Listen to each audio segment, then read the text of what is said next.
You're watching round 2 of the Rolex Sports Car Series presented by Crown Royal Special Reserve from Mexico City. The cars are on course and we'll be taking you to the green flag action very soon. Hello everyone, I'm Brian Till, along with my partner Dorsey Schrader. Calvin Fish, Chris Neville will be down in pit lane for you today. This is the second time the Rolex sports cars have come to Mexico City, but Dorsey, this is a very different track layout than what we had last year. Well, you're right, Brian. It's a much shorter, much faster racetrack, but more importantly, the first sprint race of the 2006 season. Now, Daytona's behind us. The championship race starts today. Well, Daytona may be behind us, but that's where the season gets started every year at the Rolex 24. Let's take a look at what that meant for Chip Ganassi Racing. Both the 01 and the 02 of Ganassi Racing very strong throughout, but Max Pappas, Scott Pruitt, and Luis Diaz had their problems in the night. The lead taken over by the 02 car. Dan Weldon, Scott Maxwell, and Casey Mears bring home the victory, the first 24-hour victory for Chip Ganassi Racing. Pruitt and Diaz and Pappas ended up with a 20th place finish, not where they wanted to be, but they have come back strong here. Pruitt qualifying on the pole, the 7th pole position of his Rolex Sports Car Series career. For more on Chip Ganassi Racing, let's check in with Chris. Brian, when you think about motorsports heroes, the names Earnhardt, Gordon, and Stewart quickly come to mind. But as soon as you travel to Mexico, those same heroes race right here in the Rolex Series. Luis, what would it mean for you today to win this race?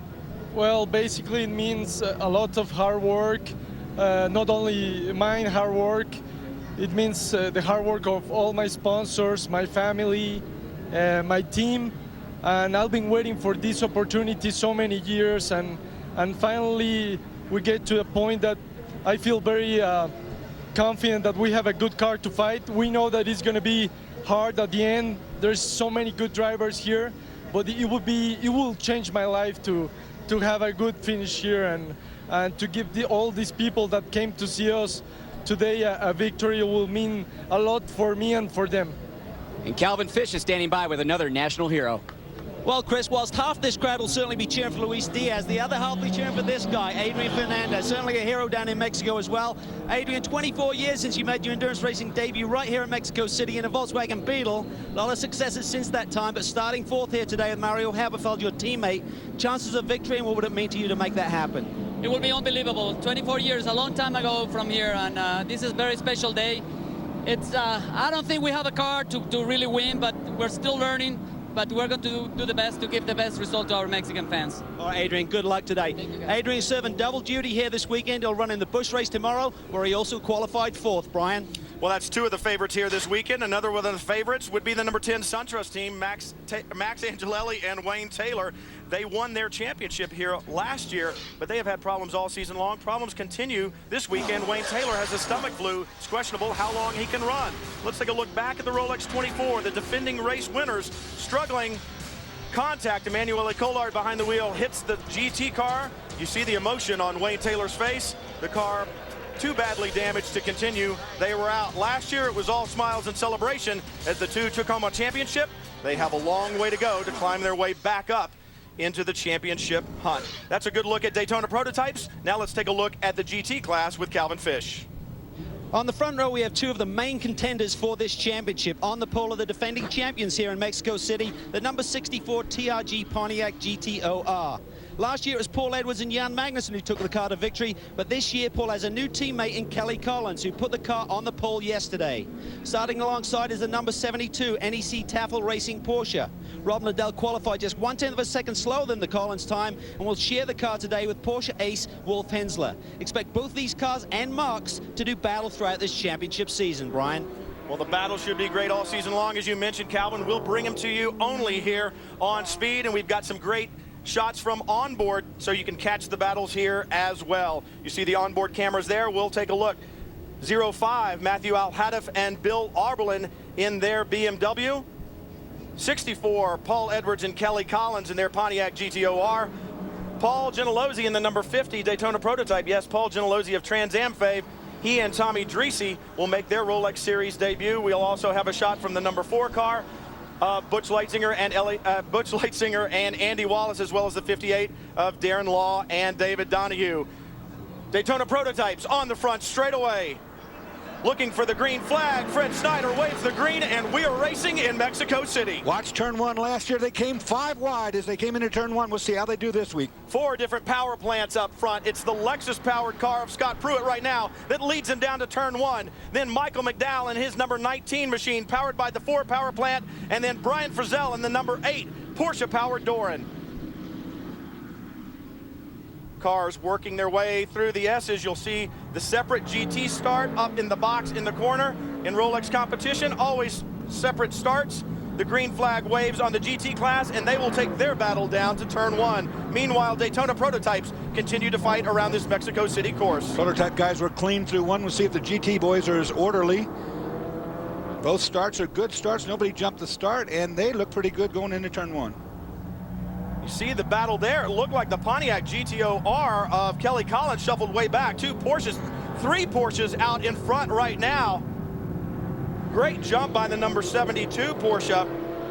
Robin Liddell behind the wheel right now is taking his teammate with him, and look at Kelly Collins, his drop back to 4th. I doubt Kelly Collins was asleep at the wheel as we ride on board with him. I think probably more realistically he might have missed an upshift as he came onto that start, probably in 2nd gear. Possibly missed a gear, and these guys jumped him. Pontiac GTO-R so strong here last year in the hands of Paul Edwards and Jan Magnussen. Magnussen almost cruising to a victory. The Porsches really bringing the battle back, and this Tafel Racing team with 3 very strong Porsches has 2 of their cars out in front right now.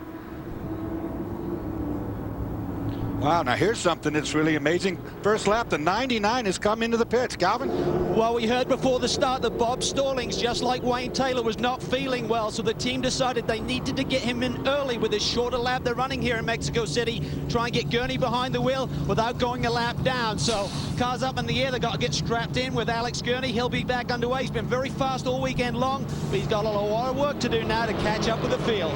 Well, a lot of work for Alex Gurney, as you said, but you know, obviously when you're sick, being up here at altitude, we're at 7,300 feet. That's another 2,000 feet higher than Denver, Colorado. Feeling sick, that elevation really takes its toll on you. But that elevation now is going to take its toll for 2 hours and 40 minutes on Alex Gurney. Alex Gurney's a nice young man, very fit, but that is a lot to ask anybody with the 7,000-foot altitude. You just don't get the wind in your windpipes that you need to do the work. And you talk about being fit. Scott Pruitt fit this time in Mexico City. You'll remember last year he was nursing a very badly injured foot from a crash in the IROC race, but he is 100% this weekend, and it is showing right now as he has taken that Lexus-powered Riley out to the lead. McDowell hanging on to 2nd place. Brian Frizzell holding on to 3rd. Alex Gurney is going to go down a lap. Here come the leaders. Pruitt puts Gurney a lap down. Yeah, and that's what they didn't want to do, but it takes a long time to belt the driver in. It's not just 2 seat belts, it's 6, and then you've got an air conditioning hose to the helmet, as well as a drink bottle, and then your radio. It's not that easy, folks. There had been some conjecture as to whether you would go a lap down here with this shorter configuration, and I think that question has been answered. As we talked about, a little shorter racetrack, a little quicker lap, some 20 seconds quicker than last year, and that really puts a toll on you if you've got to stop under green. And that last corner coming on the straightaway, under the long straightaway in the pit straightaway, is now a 115-mile-an-hour corner, whereas last year it was probably about a 50-mile-an-hour corner. And what's the name of the corner? It's turn 8. It's Peraltada. Turn 8. Turn 8 for those of you at home. Dorsey has given up on his Spanish lessons. He will refer to it as turn 8. You see Pruitt leading McDowell, then Frizzell. You see Gurney in the mix there. He's not in the order per se. Remember, he's a lap down. Then Mario Haberfeld, and then the number 76 car, Colin Brown. What a great job he is doing. 17 years old, made his Rolex Sports Car Series debut last year at the Rolex 24 with a team called Team 16. Colin Brown, Brad Coleman, and Adrian Cario, 3 16-year-olds made their debut. He's aged a lot. 1 full year, and he's put that car in 5th. What a great qualifying effort, running strong right now. I'm so impressed with his level of maturity for just 17 years old. He's very cool, calm, and collected, and he's very focused on the job at hand.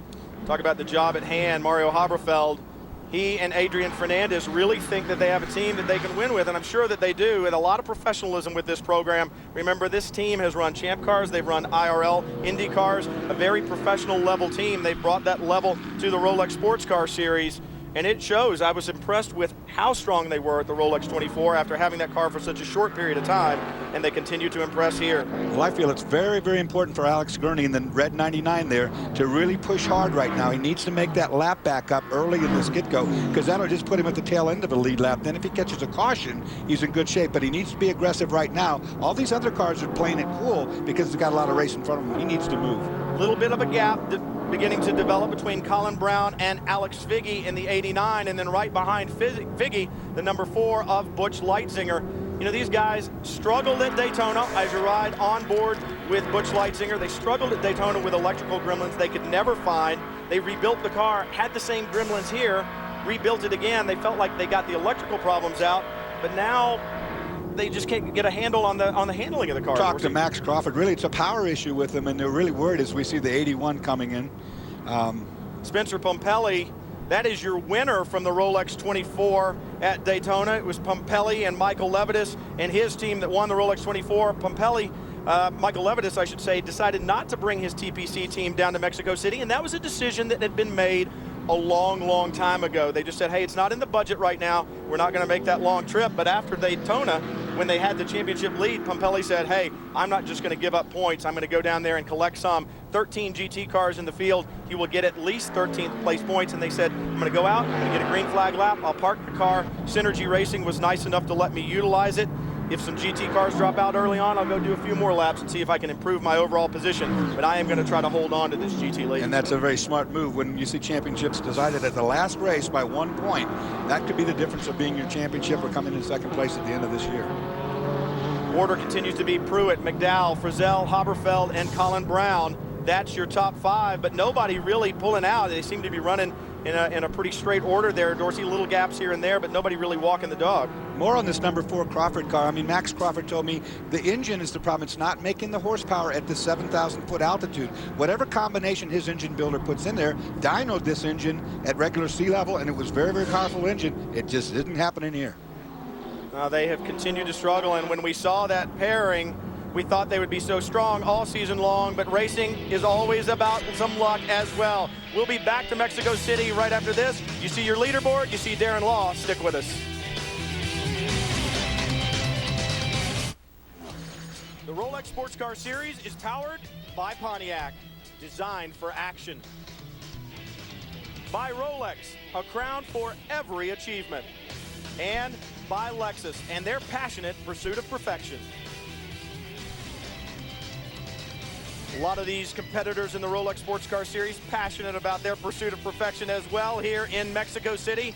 You see the traffic, 10 more competitors than we had here last year in Mexico City, and it has really made for a lot of traffic out there on the racetrack. As you look at the number 10 car doing battle with the number 58, that's Wayne Taylor. We talked about him feeling a little bit under the weather, but right now being able to hang on, at least for the time being, to Darren Law. Dorsey, we talked about at the beginning of the show that this is a very different racetrack than the guys saw last year. The old racetrack was 2.7 miles long. They've cut that back to this year's configuration, which is 2.5 miles. For you that were watching Busch pole qualifying, you saw them bouncing off the curves in this chicane. We're going to go straight. We're not going to use that chicane anymore. It's a very flat racetrack, very, very fast corners. 12 miles per hour faster average speed than last year.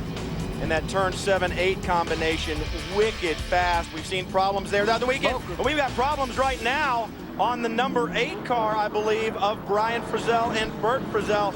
That car has damage. He's been hitting the right rear. You see the damage right in there. Somebody's been up underneath the back of him, so we're going to have a car with nose damage as well.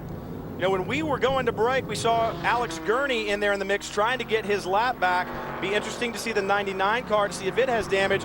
Mario Haberfeld also in there in the mix, but I didn't see any damage to the number 12 Lowe's machine. Now that rear panel is rubbing right directly in the center of the tire. He's going to have to make a pit stop. It'll cut that tire down pretty quickly. That's carbon fiber body. It's like a razor blade. It'll go right through that tire. Frizzell continuing to keep up the pace, but he has got to come to pit road down on the inside of that 7-8 complex, the Peraltada corner, and he does come to pit road.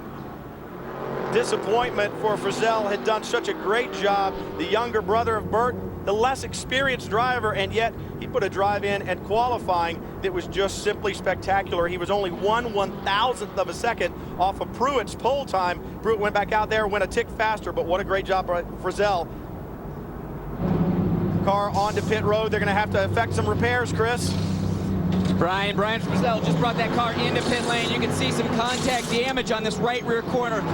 I asked the team if they knew who hit them, and they didn't, so they're just going to try and repair them and get them back out. This team last year had some great races, but they just couldn't convert to a win. They were really hoping to try and do that here today with the great qualifying, but it just looks like more bad luck for these guys. Such bitter disappointment, as Chris pointed out.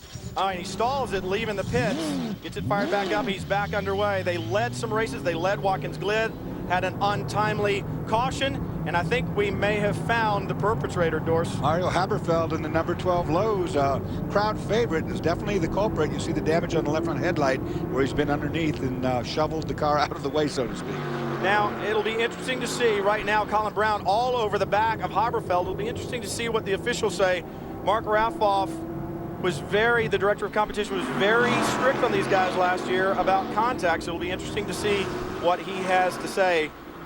Right now, Colin Brown really taking the pressure to Mario Haberfeld. The car looks okay, Dorsey, but you got to wonder, that bodywork is somewhat flexible. If it gets pushed back into that left front tire, I would think it could bend a steering arm. The fronts on these are actually a little bit stronger than the rear, so that contact on the nose, I think it can take more of a shot than that under. You're very vulnerable right at the rear of that tire, the way that you saw the Frizzell car get pushed up and another way. Oh, a good slide there. Haberfeld loose, and you cannot help but be so impressed with Colin Brown right behind him. You see him shadow him into the braking zone. Colin drives like a guy that's twice his age, a lot of maturity, trying to take a look on the inside, trying to upset Haberfeld and make him drive offline. Right now it's working, but he hadn't been able to find a way past. Now, one thing I did see on the 12 here, if you look at the left front corner, there's little aerodynamic devices. They're called dive planes. And what they do is they create downforce on the front of the car. They help push the front into the asphalt, make it stick. He's lost the one on the left front, so he's going to lose a little bit of his front downforce. He'll have a little bit of a understeer or a push condition develop.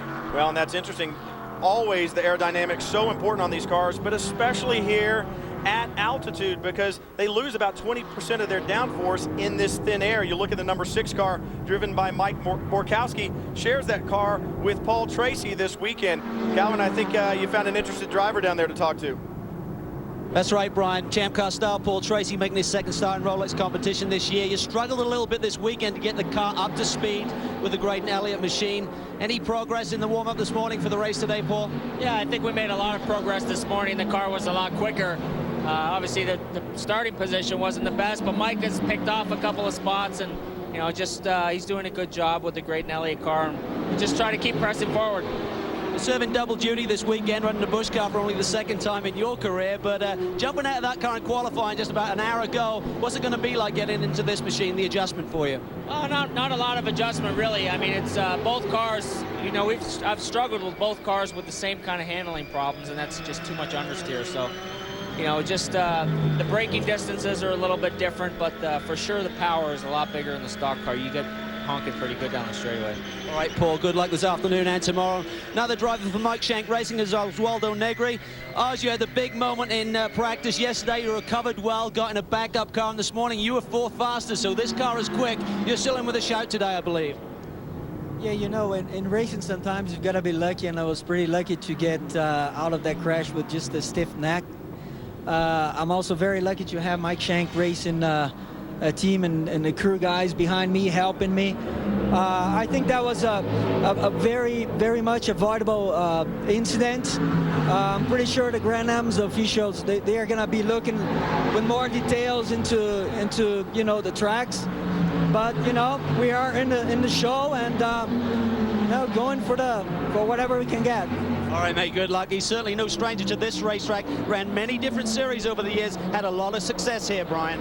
Well, you see the 12 in right now for a stop-and-go penalty for contact. We talk about Mark Raffoff opposing these hits and runs, and we see that. Now, what Oz was talking about looking at was he ran it before his wreck. There was little cones out there, little bitty, we call them turtles, glued to the racetrack, like speed bumps, but they were coming loose. What happened was Oz got into the corner, and one of the cars in front of him hit one of those bumps, knocked it loose, and it literally got underneath the front of his car, pulled a wheelie at 125 miles an hour, and shot him right into the wall. That's what he was talking about, the officials looking at the tracks a little bit closer to make sure that they don't have that type of deal. Let's take a look at the incident right here. You see Haberfeld on the inside. Frizzell gets loose on the outside but maintains the position, Dors. Yeah, you know, The contact's already happened. That's what got him loose. He got a little help in the brake zone there. These corners are very, very flat and very slippery, no question about it. And they just didn't. Oh, wow, there's another good possibility. Some tight battles and coming into the S's right there. You see Haberfeld rejoining the fray. But some tight battles, you get these GT cars out here, it gets very, very tight indeed. We talk about the stop-and-go penalty on the 12. Calvin, you've got more? Here with Adrian Fernandez. Mario got a stop-and-go penalty there for contact with the 8 machine. Did he say anything on the radio to you, Adrian? Well, he just said that he had contact, but from watching the TV, I mean, I don't see where exactly it happened, the whole thing. So unfortunately, we got a penalty, and we have to deal with it. How does this affect strategy? Do you change any game plan at all? Well, at this point, we want a yellow so we can get closer to the leaders, because otherwise it'll be tough to get to the front. Okay, tough to get to the front. We've already seen cars go a lap down when they have bad track position, make a pit stop under green, Brian. Well, at this point, they want to get past the number 75 of Tracy Crone. We saw him wheel to wheel actually making contact as they came into the Peraltada corner, and Haberfeld not being able to get the move done on Tracy Crone, so I'm sure that's just going to add to his level of frustration. And of course, Haberfeld, if he makes contact with Crone and puts him around, is going to be seeing that pits again, and it's going to be a longer stop this time, I guarantee it. Haberfeld trying to work his way back up through. Tracy Crone, the car he's trying to get past. Chris, what do you have on the 75? Yeah, Brian, just checked in with that team. They were just getting ready to do a pit stop because Tracy said he had contact on the previous lap, and he thought he had some damage to the car that was going to bring him to pit lane. However, they still now are saying that the car is fine, but it looks like this year is starting off with the exact same kind of excitement we had last year. Tracy Crone now beginning to put the pressure on Paul Gentilozzi and the number 50 Crawford Ford. The battles continue all around the circuit here. The Autodromo Hermanos Rodriguez from Mexico City. We'll be back right after this. Scott Pruitt continues to lead here in Rolex Sports Car Series action from Mexico City, getting past a GT car, and he's pulled out quite a lead over Michael McDowell, some 10 3/4 seconds right now, so a very healthy Scott Pruitt. We talked earlier about last year when he was here, he had that very sore foot that he had suffered in the IROC crash, but he is 100% today, and I think they want to make amends for the bad luck that they had at the Rolex 24. And he feels obligated, obviously, to his teammate, crowd hero Luis Diaz, to put this car in front as far as he possibly can when he turns it over to Diaz. There's a lot of tension there on the young Mexican. Wayne Taylor sharing the car with Max Angelelli. Last year's champions have struggled all weekend long. Chris, have you found out an answer? Well, Brian, when you think about athletes being in the zone, right now Wayne Taylor is in that zone. He might not be the fastest car on the racetrack, but the team asked him, Wayne, we need you to stay out there as long as possible because of the altitude, the heat, and how demanding this racetrack is. We need you to do as many laps as possible so Max doesn't get worn out. Wayne Taylor very quiet on the radio right now, just trying to keep his head down, get some laps done so they can put Max the axe in and hopefully take that car to the front. Well, I don't know how to say this, but earlier in the day, Wayne Taylor did have his head down. Yes, he did. He was a very sick man, and to do what he's doing right now, as we talked about in the heat at this elevation, is amazing, Dorsey, because you know how hot it is in that car. Yeah, it's very tough. You know, this is a very physical sport. Most people don't understand that. As we explained, the Grand Am bushers, these are the guys who will do double duty, going over to the Busch Series to try to steal their money. Yeah, absolutely. Paul Tracy, Randy LaJoie, two-time Busch champion Randy LaJoie, and Adrian Fernandez all doing double duty this weekend. Right now, Mike Borkowski trying to take his machine back up to the front, the Graydon Elliott car. They have come a long way with the handling of that car, and it has improved. Remember, Paul Tracy said, hey, I started 13th at Daytona, worked my way up to the lead. Borkowski working his way up now. He sits 8th. They're your GT leader right there, Robin Liddell. Calvin? Well, when you look at the effort that these boys are putting in from Tafel Racing for this year's GT Championship, it shows in the amount of cars they got and the talent that they have behind the wheel. 3-car effort this year. The 2 guys driving the 72 machine, Rob Liddell and Wolf Hensler, well, they're some of the best in the business in this type of cars. And last year, both those guys ran in numerous racing series, and to show their focus this year, they're both solely focused on this Grand Am Championship. So they're in a good position right now, running out front. Now, the pole sitter, Kelly Collins, we saw him drop back a bit in the early going. I spoke to the team. I said, did he miss this shift? They said no, simply that Porsche has a lot more straightaway speed. With this long front straightaway here, he just got swamped. He's taken a few laps to get around the other Porsches. He's now running second. He's running a pretty good pace himself, Brian. Running a great pace. You know, Wolf Hensler was the Rolex 24 champion in 2004, so a very talented Porsche driver, as is Robin Liddell, as Calvin pointed out. That's going to be a great battle all year long. Tafel Racing, a lot of strength in that group, but you got to look over at the Racers group as well and those Pontiac GTORs and think that we're going to see some great battles all season long. No doubt about that. These two guys and these two teams, I should say, are fully aware how good the other are, and they're pumped for the effort. Not only are they pumped for the effort, they're pumped for the politics that go with it. They're playing the game back and forth as you look and watch the number 19 car of Michael McDowell. He was the youngest winner overall in a Rolex Sports Car Series event when he and Memo Gidley won here last year. McDowell doing a great job right now, Chris. Yeah, Brian, last year the package was BMW and Riley. Everybody kind of questions. You guys got that breakthrough win, and then you completely changed packages. Now it's Crawford and Ford. You guys think you're going to get your first win with this new package here today? Well, we've got a real strong package with the Ford Crawford. The Playboy unit and car is working really well. This track, you know, be honest, when we started this weekend, we struggled just a little bit. We were able to make some improvements and started third on the grid. Not quite as good as last year, but we're in it for the long haul, so I'll get out there and see what we can do. Mike is second right now, and we're running strong, so we're happy with that. Well, with all this green flag running right now, that Ford's definitely going to have an advantage. You know, everybody was talking about the favorites of the Mexican fans here, and they were talking about Adrian Fernandez and Luis Diaz. Well, what about Memo Gidley? Yeah, that's a good point. His parents live here in Mexico. He spends most of his time here in Mexico. Doesn't look necessarily Mexican, but he is. Look at this. The last lap, 1:24.9 for young Michael McDowell, considerably quicker than Scott Pruitt. Yeah, Memo Gidley has dual citizenship. He lives in the U.S., but grew up down here in Mexico. He even has a Mexican driver's license. Well, Bush Pole qualifying, of course, was just over before the start of this race, and they're running some 3 seconds a lap under a qualifying time. So I think the racetrack must be a little bit on the slick side. That's what we're seeing, some of these cars not making the tightest of lines. I think the racetrack is probably not at optimum. Well, it was interesting, you know, because yesterday when these guys ran, they got all of their practice and qualifying in before a Busch car ever got to the racetrack. So the car was set up for basically a clean racetrack without any of the Busch rubber on it. Now the track has changed considerably, as you said, and in the heat of the day, it is really getting slick out there, and the competition heating up as well. On board right now, the 4-car Butch Leitzinger beginning to really put the pressure on Michael McDowell right in front of him. And I think Alex Figge is right there behind the 4. Calvin. Down here with Alex Figge's teammate Ryan Diaz. You guys debuted here in the final race of the season at Mexico City, finishing 6th. Great qualifying run by Alex. The car looks really strong this weekend, Brian. Yeah, the Pacific Coast Playboy race at Vonage car has been really impressive. Even in Daytona, we didn't really get the result we wanted, but we had such a great run here in our debut last year, and we came back here with really a lot of motivation, and all weekend Riley Pontiac's been pretty amazing, so Alex did an amazing job just now, and I'm really excited to get in the car and see what we got at the end. I know this morning after the warm-up you said a quick race car here has to be a little bit loose. How do you manage tyre wear when the car is loose, Ryan? I think the key to this race was the same last year, and the key to Daytona Prototype is tyre life, and our car's been amazing. You know, what we lost in last year in race pace, we gained in tyre life. You know, at the end of our stint, we caught right up to the Ganassi cars, and I think that's going to be our strength again. You know, we might not have the ultimately quickest car on the track just now, but I guarantee our car will be there at the end.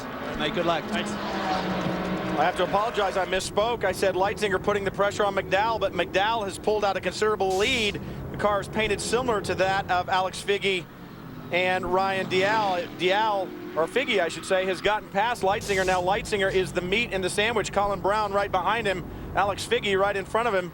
And Leitzinger really having a battle on his hands. Yeah, but remember, Leitzinger, the 4-car, that car has never been dialed in all weekend. They've really struggled with the Crawford. It hasn't been good, and all of a sudden it's come good. So they've come up with something from when they had their practice and qualifying till right now, because the race car under the hands of Butch Leitzinger is getting the job done pretty well.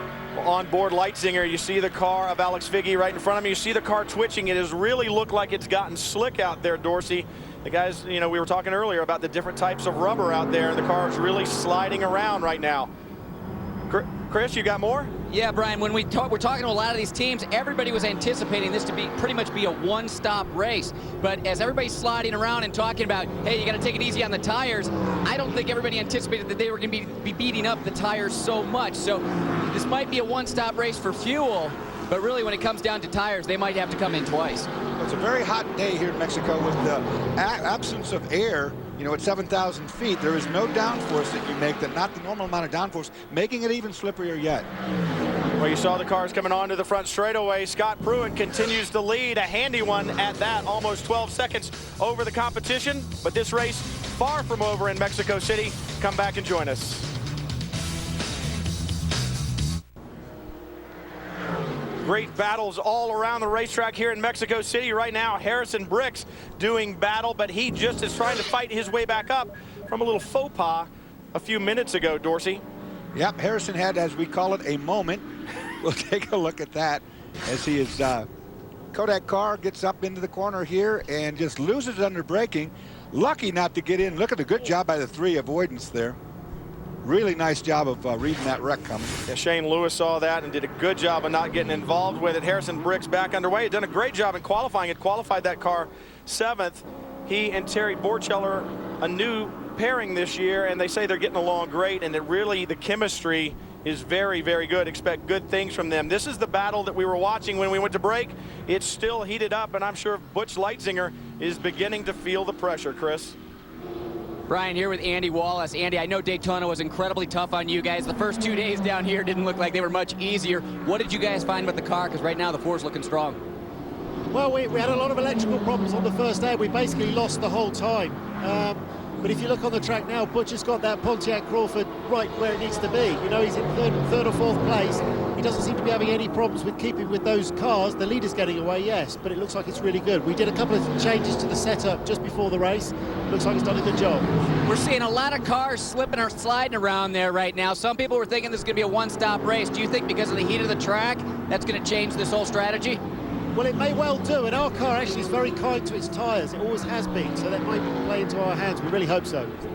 And Dorsey, one thing this team was really struggling with, because of those motor issues, they were taking a lot of aero off the car the first 2 days. And once they got the motor sorted out, they realized the handling package was all wrong because they didn't have any downforce in the car. So they must have hit something right, because right now that Ford's looking good. And of course, what happens when you take aero out of the car is you make it more slippery. It makes it go faster in the straightaway. However, it loses downforce in the corner, and it really slips and loses time there. Taking aero away here is a very brave deal, because you lose about 25% of your aero just coming up here because of the altitude. So, and these corners are very, very fast. Very quick, especially the Peraltada there coming on to the front straightaway. That turn 8 is really quick. Vettel has settled down a little bit as you ride on board with Darren Law. You see right there underneath the Red Bull sticker, "Get Well Chad," and that's for Chad McQueen, who was injured at Daytona in testing, had an incident there in the Porsche that he was driving. Spent some time in the hospital, and all wishing him well. He was driving with Taffel Racing, and Calvin standing by right now with Jim Taffel. Well, Brian, it's been a very emotional time for Jim Taffel and the whole organization since Chad's accident at Daytona. But the good news is he's a lot better, and you had a chance to talk to him last week, and in fact here this morning on the telephone. Tell us how he's doing. Yeah, Chad's doing awesome. I mean, Chad finally made it home today. And it's just awesome to talk to him again. It was such a traumatic situation for him as well as the team. And, you know, my thanks goes out to Bob Snodgrass, Jim France, and all the people that really pulled together and really showed what the sport's all about is what really makes it worth being here for. It's amazing. Chad, we miss you, buddy. We can't wait to see you. Really can't. What are his plans? I know his driving days are probably over, but I know he'd love to get back involved in the sport somehow. Yeah, he'd really love to be in part of team ownership, car owner, wants to be involved in the sport, and I know he will do awesome. He will do a great job, because we miss him, we love him, we can't wait to have him back.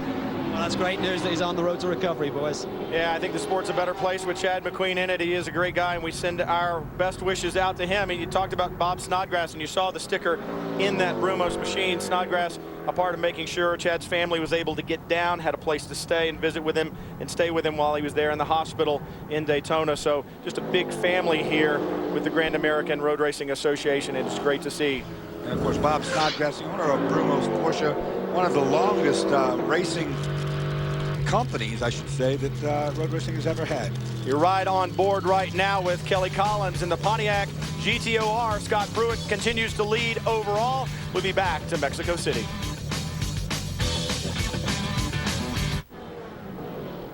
Up next on Speed, step into the world of Unique. Unique Whips, a custom auto shop that turns the cars of the stars into one-of-a-kind works of art. Catch Unique Whips tonight, immediately following the Rolex Sports Car Series action here in Mexico City, exclusively on Speed. Battles continue around the racetrack.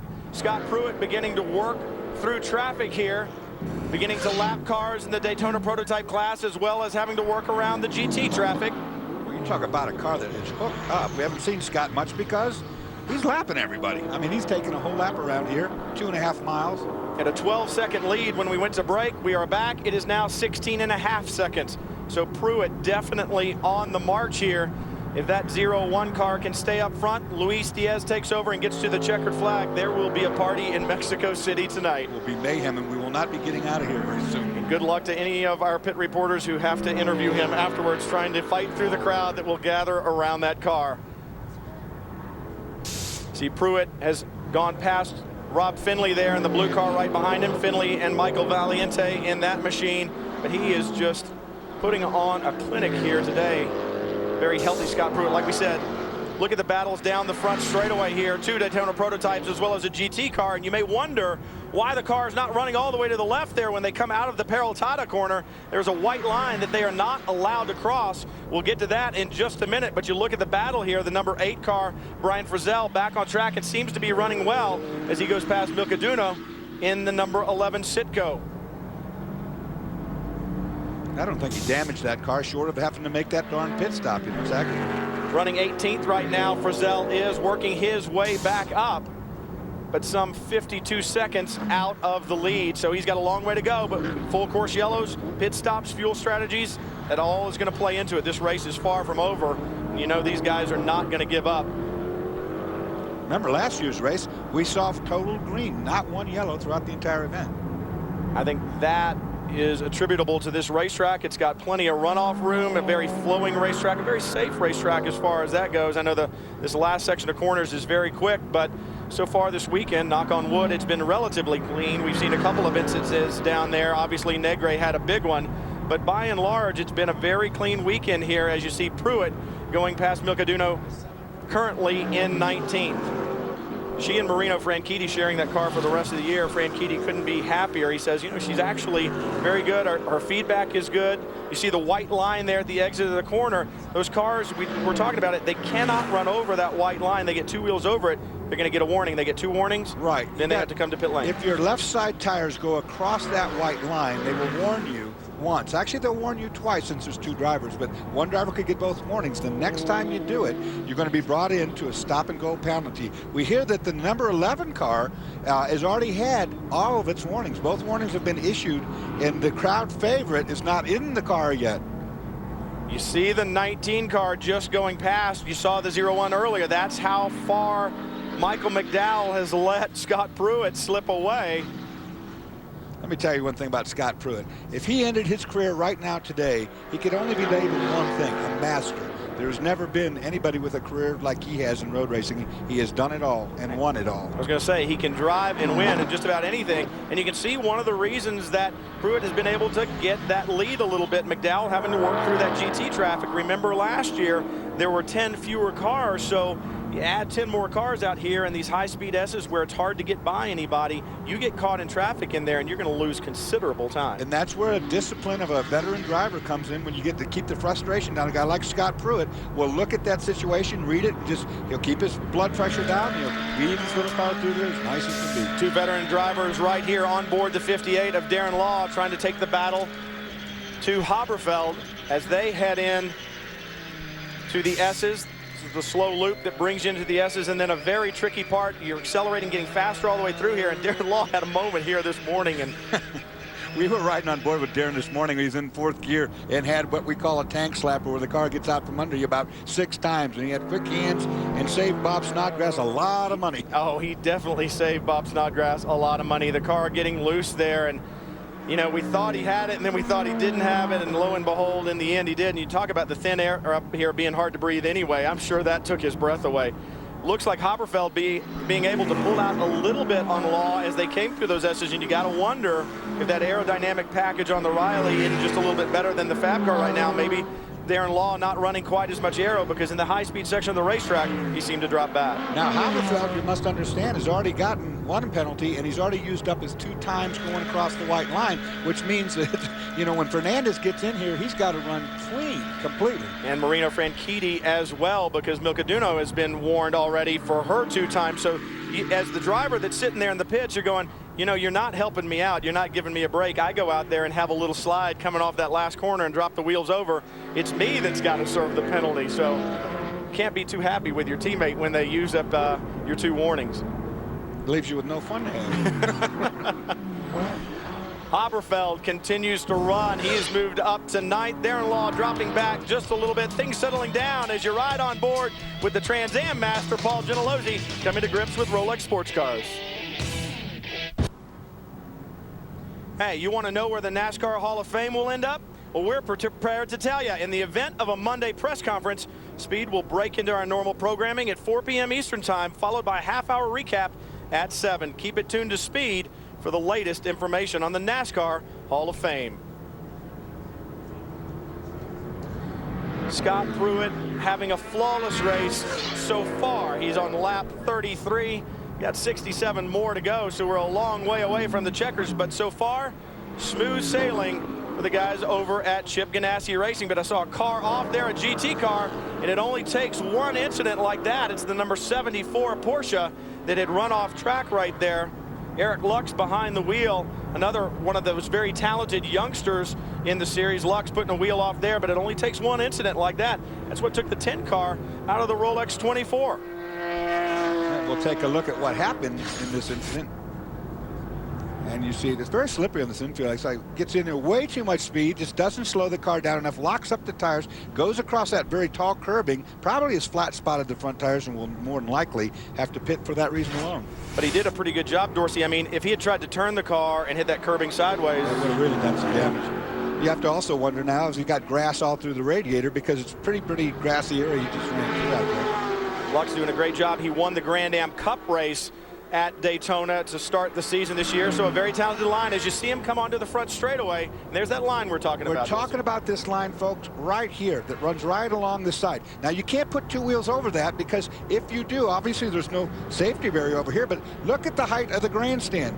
If you go beyond that line, the customers, the paying customers, cannot see you. Plain and simple. They don't like that.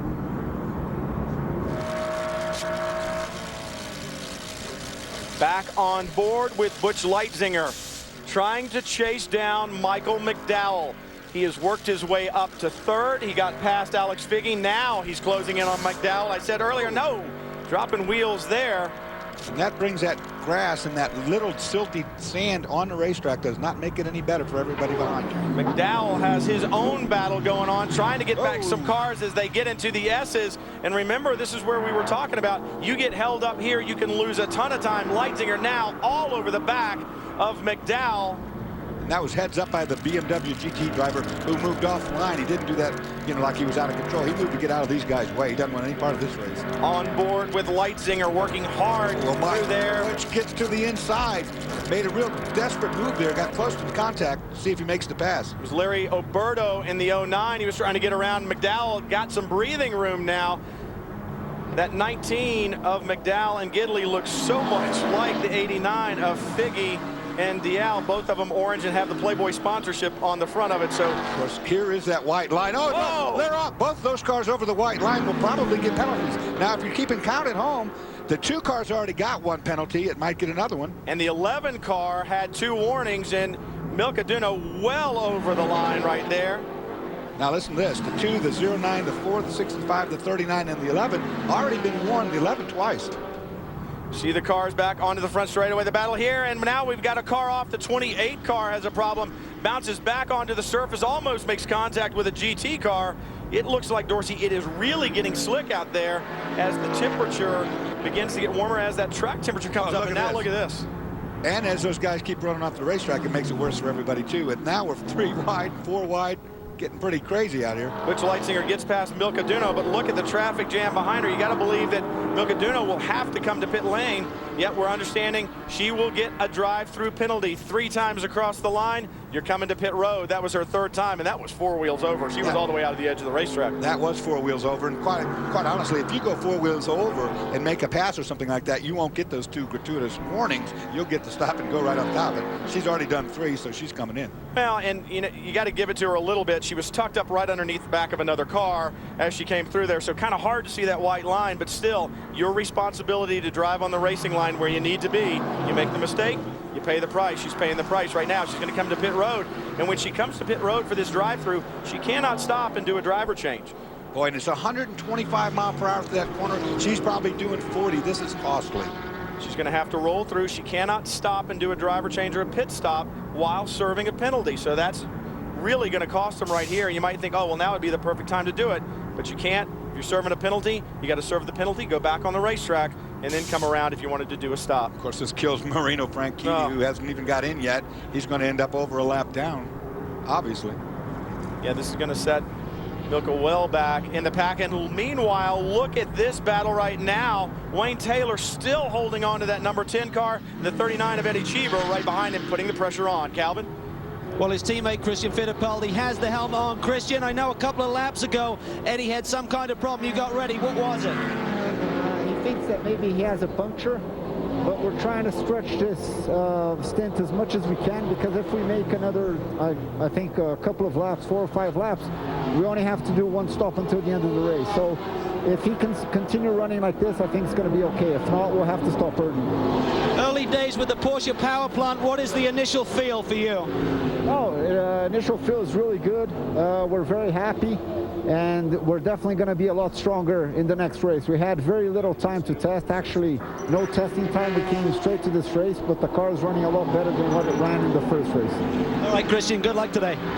Well, Brian, one thing I'm looking at the 39, if you look at the left front corner as he goes by, he has had contact with another vehicle. He's got a big donut right around the front of that car, and of course that's why he's thinking maybe I've got myself a puncture. You can knock the valve stem out of the wheel when you have contact. He's been into the side of someone, or vice versa. Well, the Porsche Power team's very pleased with the fuel mileage they've gotten here in Mexico City. You think that might be a bit strange because that engine runs at such high RPM, but they feel like if they can get 40 to 45 laps under their belt, they'll be able to do it in one stop, and that's exactly what Christian Fittipaldi was talking about as the Daytona prototypes work their way past the GT leader, the number 72 Tafel Racing Porsche, driven right now by Robin Liddell. Robin Liddell, of course, very seasoned veteran, sees those prototypes coming, slows himself accordingly so he can let them go by before he gets into the middle of a corner. Borkowski right behind Cheever, really putting the pressure on. Meanwhile, let's check in on the 10, Chris. Brian, it was about 10 laps ago. This team, the SunTrust team, was trying to get Wayne Taylor to come into pit lane. They felt he was falling off on times a little bit too much. They wanted to get him in. They're worried about his health. However, he pleaded to the team, leave me out. I'm okay. I want to get this car to its fuel window. So right now the team's saying, Wayne, if you're okay, we got about 5 or 6 more laps, then we're going to be in a window for a 1-stopper. So right now, Wayne Taylor doing everything he can to hang on as bad as he's feeling. That's Wayne Taylor biting the bullet for the team right there is what that is. You know, we love to joke around with Wayne Taylor. He has such a good sense of humor, but when it comes down to putting your head down and going, this little guy can work very hard. That's exactly what he's doing right now, reaching down deep, holding on to it. The number 3 car, Shane Lewis, on pit road. It looks like the bodywork is off. Not going to be a good day here for the boys at Southern Motorsports. Yeah, sharing that car with Randy LaJoy hasn't got in. He's a lot of help from Whalen Engineering right there that got this car into the last races of 24. And here, Randy was really pumped to drive this. Well, as they try to find out what's wrong with the number 3 entry, Scott Pruitt continues to lead. We'll have pit stop coming up before long as you look through the leaderboards. Come back to Mexico City. The Rolex Sports Car Series is powered by Pontiac, designed for action, and by Rolex, a crown for every achievement.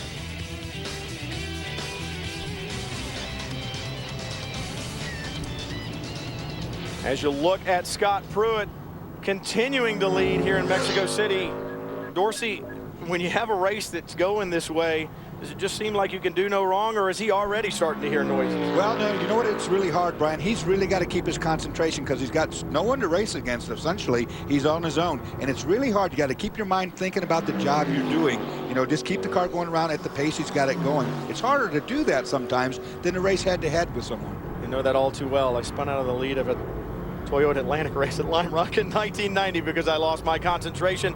Right now, Scott Pruitt continuing to maintain his form and continuing to lead here. Milka Duno in her number 11 Sitco machine continues to circulate around the track after serving her penalty. Calvin, what do you have on the 11? Here with her teammate Marino Franchitti. And Marino, we've seen Milka run afoul of that white line. Talk us through that corner reconfiguration here for this race compared with last year. You're coming on the front straightaway much quicker. Why is the white line a factor today? Well, the corner's very difficult. It's blind all the way through. So once you're committed 3/4 of the way through, if you're going to cross the white line, it's very difficult to avoid not doing that without crashing. But it's something Grand Am really pushed into us. Don't cross the white line. You get 2 chances. After 2 chances, we're going to give you a drive through, and unfortunately that's what happened for Milka. I just wish they'd put a wall there. It'd be much easier. I know after the 24-hour race, you guys had a great run there up in the top 10 all day long, and now you've got a full season deal with Sitco, and Milka is your teammate. Very excited about that, I'm sure. Yeah, I mean, it's really nice to know what I'm going to be doing for the whole year. I haven't had that for a while, so I'm looking forward to, well, I guess I'm looking forward to the next race now, because this one isn't looking too good at the moment. All right, mate, good luck. And talk about the training these boys put in. Marino and his brother Dario train 3 times every day to be ready to go when they're in this flat-out style of racing, boys. Just like you, Dorsey. I was about to say, I get up once a day at least. The 19 car, Michael McDowell, who had been running such a great pace earlier on, beginning to drop back a little bit. Butch Leitzinger has gotten past him to take over the 2nd position, and right now 17-year-old Colin Brown really beginning to put the pressure on McDowell. You're looking at the future of sports car racing in North America. These 2 young guns doing battle on the racetrack today. I wonder, Dorsey, tires? I'm thinking tires, Brian. That's a good point right there. It looks like the car's lost its grip, and he's struggling just to keep it between the lines, if you will. The tires on these cars, once they get overheated, you just lose grip. You start sliding around like you're on marbles. Brown looking to the inside there, but I wonder, was he really thinking about making the move? Is he just running in some clean air, making sure that he's got good air to the radiators on this car? Up at this altitude, if you get the air blocked off, it seems to be a lot easier to overheat the car, and it's a reasonably warm day outside. Yeah, it's a very warm day outside, no doubt about that. Brown right now looking to the outside a little bit, but holding station there. That's a very difficult place to pass, but now we're into the S's. This is where we may see if McDowell has some handling issues, Dors. This is such a disciplined track because it has a low grip surface, and these corners are very quick. Although they're long corners, you're in the corner a long time, you're going very quick, so the car, to put it precisely on the part of the racetrack it needs to be on, is imperative. Chris.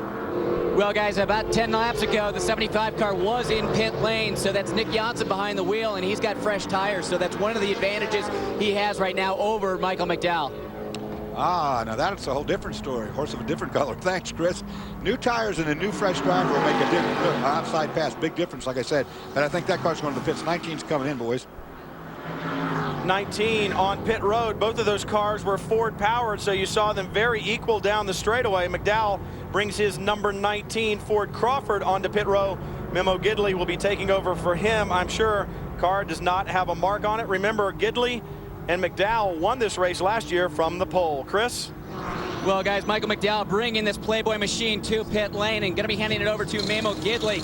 Now, the Fords are within their fuel window. The sister car, the 28, was just here, and like I said, the 75 car was in pit lane. But as we're seeing, these cars are having a difficult time running that long distance on the tires. So I think these Fords might have the advantage on the fuel. However, they've really got to take care of their tires if they want to try and go the distance. Michael McDowell already out of the car, Memo Gidley in, just finishing up, getting 4 tires on the car and doing fuel. They also made an aero change to the back of the car, trying to stick that rear end to the ground a little bit more. Seeing all the fuel in the car, and Memo Gidley's away. Well, you saw the mechanic at the back pull out a piece of carbon fiber. That's called a gurney bill, and it's a 90-degree kick-up. They took one out, and they put a taller one in. They're creating more downforce at the back, Brian. They're making more grip. It's going to slow the car to straight a little bit, but the track's getting slippery. It's going to save the tires, too, won't it, Dorsey? I mean, we're 43 laps into a 100-lap race, so we've got another 57 to go, and if that car is loose, if it's sliding around in the back because of a lack of aero, it's going to wear the tires down. Absolutely, it's going to wear the tires down. It's going to make it hot back there. So they just made that real quick change. They just gave it more rear grip. Pruitt continues to lead in his Chip Ganassi Racing with Felix Sabates entry. We don't see Felix Sabates at the racetrack very often. We see Chip, but he has made the trip to Mexico City, and Chris is with him.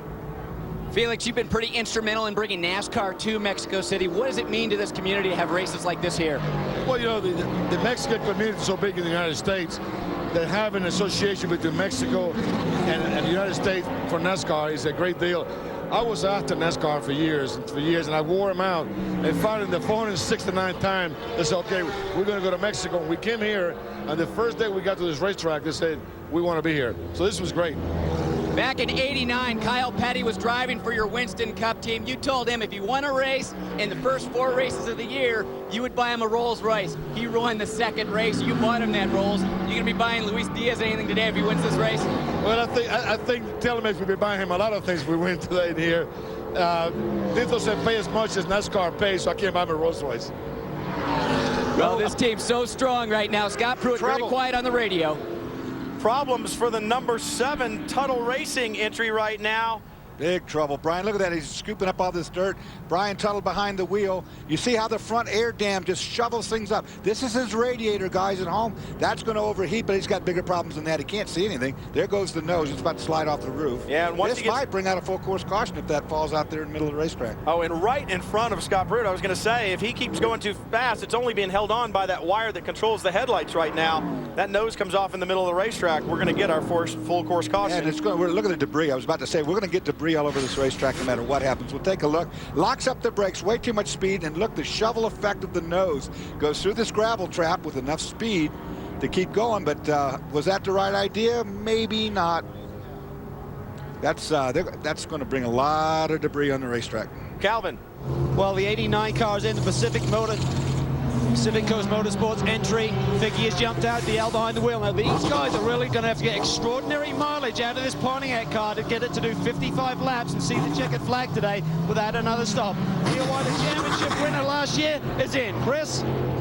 Well, we still don't see a yellow out here, but Wayne Taylor brings the SunTrust machine to pit lane. He's really done an amazing amount of work. He kind of limps his way over the wall. Max Angelelli getting behind the wheel. Now this team, Wayne Taylor being sick here today. Max Angelelli was sick earlier in the weekend, so they haven't been hitting on all cylinders. And this car has been well back in all the practices. So the team kind of scratching their heads, trying to figure out what's going on with this car. This was the car that took the massive hit at Daytona. They did a complete rebuild on the car, but the team wondering, is there something wrong with this car, and do they need to do something else for the races coming up? Well, we've got a full course caution. The 60 car. Oh boy, that's not good. Mark Patterson and Oswaldo Negre, who had done such a good job of taking over a rented car from this man, Brian Tuttle, and getting back in the fight, have had their problems on the racetrack. Meanwhile, Tuttle has come to pit road. Take a look. Oh, big brake lock up. Just got in way too deep. Left the braking too deep. And off the same exact place, Brian. I'm wondering if there's anything that's wrong with the racetrack right there.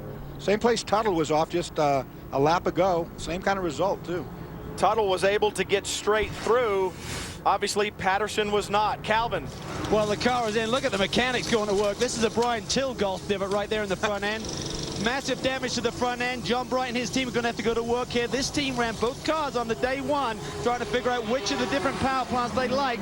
They like the BMW power plant. It's going to be Frenchman Jonathan Cochet behind the wheel. He's a Renault test driver. When he's not doing sports car duties, he actually does exhibitions in Fernando Alonso's championship-winning Formula One Renault at Formula Test Days. 01 is in pit lane. Chris? That's right, Calvin. Scott Pruitt bringing the Telemex machine to pit lane, stopping in the box here. This team really running just perfect all weekend long. I think the rest of the field is so happy that they've got a caution to try and catch up with this car. Scott Pruitt saying the car is working absolutely awesome. The crowd behind me right now going absolutely nuts because they know their man Luis Diaz getting behind the wheel, and right now a win is looking strong for this team. They're doing everything perfect. They're getting 4 tires on the car. This should be just a one-stop race for this team. So just waiting for fuel, and then they'll get that Zero machine back out on the racetrack. There are a lot of people that question whether Luis Diaz had the moxie last year to deal with the pressure that was on his shoulders here in Mexico City. He did a great job. Dorsey, the stop seems to be taking a while. Well, it looked like Scott went a little long. They had to push the car back to get the fuel. You see the fuel guy over here with the hose. He couldn't get it into the side of the race car. They had to push the car back. Cost them some seconds, but it's okay. They still got a huge lead. 4-car on pit road as well, Chris. That's right, Brian. This car's been here for a little bit, so this should be a pretty quick stop here. Andy Wallace already behind the wheel. Now this car not looking well the first race. Problems here this weekend, but right now this car really coming alive. I think the question is going to be tires in this race. If it goes green once we get back going the rest of the way. And one thing everybody has said is the Crawfords seem to be a little bit easier on the tires, so this car could be in a very good position. And trouble getting the door closed on that car. The outside door not closing for some reason. You see them there working on that problem. It will not close. Disappointment for these guys again is like, come on, give us a break. We struggled. We got a handle on it. Now we've got this problem again. Katie Crawford Wallace does the engineering on this car. Andy Wallace's wife. That's got to be interesting at home when things aren't going well. Now Andy Wallace back on track. Very, very smart lady. Interesting here at the racetrack when things don't go well, too, because Andy Wallace answers to that woman on or off the racetrack. Very interesting dynamic, to say the least. Andy Wallace out of pit lane and back on track. Now this full course caution has come on lap 46. Right at the halfway mark, and it'll be interesting to see. The guys with the Porsche and the Fords feel like they've got great fuel mileage. It'll be interesting to see if the Pontiacs, and remember last year, it's what took the victory away from Luis Diaz and Scott Pruitt. They had to make that stop just a few laps too early. Meanwhile, Marino Franchitti taking over the number 11. The 60 back on track after they're having their problems. We'll get back to green flag racing when we come back. Welcome back to Mexico City. The number 60 machine of Oswaldo Negri and Mark Patterson. They're in the pits. These are essentially the points leader. Remember, the 0-2 car that won the 24-hour and not competing here. Mark had a big off there. Looks like the car is not too bad. The nose had come disconnected to the front splitter there. Again, ton of gravel that the mechanics are having to get out here. Imagine how this would bake the engine within about half a lap. So it'll be interesting to see if Mark got the car back to pit lane without the engine overheating. But I think once they clear this gravel out, throw the nose back on, the car should be in pretty good shape. I don't see any other damage right now. Well, Calvin, one thing we saw as we went to break, the car was going along and the left front tire was not turning, which I think means that the caliper was full of the gravel as well. It wasn't able to roll the left front wheel. See if it still does that. Disappointment for these guys. They fought their way back from the problem that they had in practice the other day. No fault of Oswaldo Negri's. The guys at Mike Shank Racing worked so hard to rebuild this car. They actually put their shocks, their aerodynamic package on it, and now to have it all go awry, very disappointing. Look at the gravel that's in that car. Now, Calvin was talking about my golf game. Look, I've been in the rough and I've been in sand, but I've never been in the gravel trap. I have. While playing golf, I should say. Well, it's not just here in the pits, though. We saw on the racetrack that the racetrack is also full of gravel. Now, what comes to mind to me right now is this. Watch out for punctures. With all that gravel out there off these hot tires, it's very easy to get a puncture. Well, the cars lining up behind the pace car will hope to get back to green flag action very soon. Tomorrow night on Speed, Wind Tunnel with Dave Despain heats up the airwaves. Join Dave for scorching opinions, fired up fans, and the hottest stars in motorsports. And of course, Dave is on hand to fan the flames of controversy. Wind Tunnel with Dave Despain tomorrow night, 9 Eastern, exclusively on Speed. And he's going to have some great guests.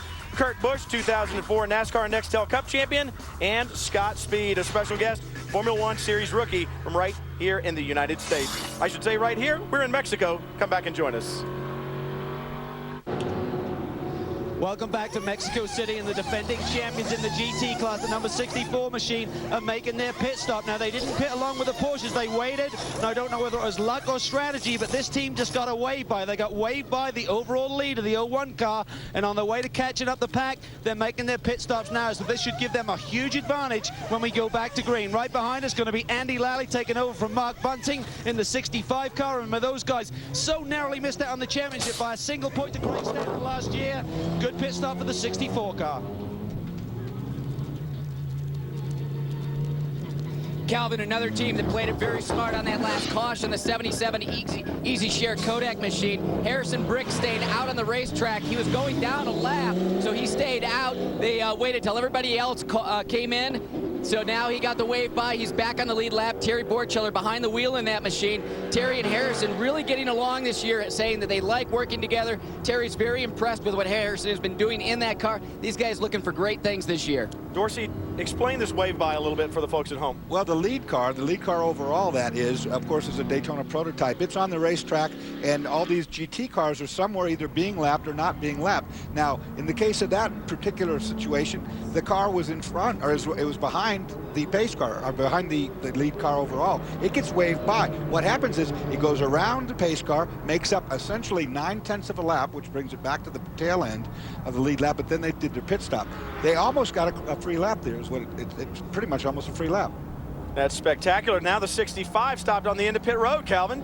Well, their pit stop just took a little bit longer on the driver change, getting Andy Lally in, and they've lost that advantage that we just talked about. They didn't beat the overall leader out to stay on the lap they're on, so now they're having to wait for the whole field to go by. So they've essentially gone a lap down to their sister car, the number 64. So they're the breaks that you get in this form of racing. You got to really play your cards right when it comes down to these pit stops. And it is so frustrating to be in a GT car leading, and then a pit stop comes up, and now you're not only not leading, but you're almost a full lap down, and it wasn't your fault. Well, one minute you're a hero, the next you're a zero, and it's lady luck that seems to have everything to do with it when it comes to the pace car and where you are behind it. Do you get the wave by? Do you get helped by it? Or do you get hurt by it? Right now, Andy Lally suffering a bit. 65 and the 64 Pontiacs had been so strong. Kelly Collins had done a great job. He's with Calvin Fish. Kelly, these races are always very interesting. You had a good start there, but you got swamped by the Porsches. Tell us about what happened there on the first lap. I tell you what, all weekend long, we have not actually felt the power of the Porsches like that. I mean, I got my start good. I got a jump, and they just started coming around me like a swarm of bees. I couldn't believe it. I'm like, this is crazy. I fell into 4th place by turn 1. I mean, they're just clearly by me. But, you know, we did what we had to do. The tires came in. We got it up to 2nd. Liddell's running a fast pace. We set up for a tight car. We were pushing the whole weekend. We really liked it, and the track's greasy, and we've gone loose, and it was a handful. I mean, I felt like I was tossing a salad the whole time. Team looks like they played their cards with your car anyway really well. Waiting for that pit stop, you getting the wave by. You've made a big gain on the Taffel machines right now. I couldn't believe it. I looked up front. I knew that the Amex car, or whatever, the first car, the 01, was the leader, and I watched those guys pit, and I thought, God, do they know something I don't know? And I radioed in. I go, I think we're going to get a wave by. That's not the overall leader. And they say, you're right. We don't understand why they did that. So we're going to cross our fingers. Paul's doing an awesome job all weekend, and hopefully we can bring it home. Good luck, mate. Paul Edwards, of course, going for 2 in a row here in Mexico City. Let's go down to Chris. Scott, you really made it look easy out there. You really ran away from the rest of the pack. Is the Telmex machine that strong? It is. Hi to my family at home, my guys. The car's running great. I mean, we knew we had a good car coming in. It's been strong all weekend long. Ganassi boys did a great job. Hoosier. And I got to say thanks to Lexus because they helped us a lot with fuel mileage. Last year we had to make 2 stops. This year we're only making 1. So a lot of guys have been working hard. The car's doing good. Now it's up to Luis. We gave him a good car, and he's good in great position. So keep our fingers crossed, see what we can do from here to the end. Could be a big day for Luis Diaz. Brian? Could be a big party in Mexico City if Diaz can hold on to the lead, but we've got 48 laps left here in Mexico City. Make sure you don't miss a single one. We'll be back to Rolex action right after this.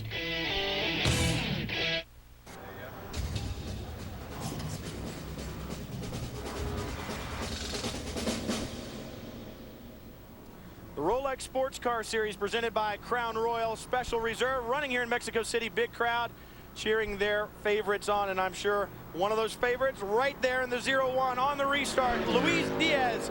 Now the pressure on his shoulders. Can he take his Telmex machine to the victory? We'll find out, but he's got to beat some good cars that are behind him. Jörg Bergmeister has taken over the 76 car from Colin Brown, and he will be marching towards the front. Luis got a pretty big jump on that start right there. You see the 58 moving to the outside, the 2 green cars by.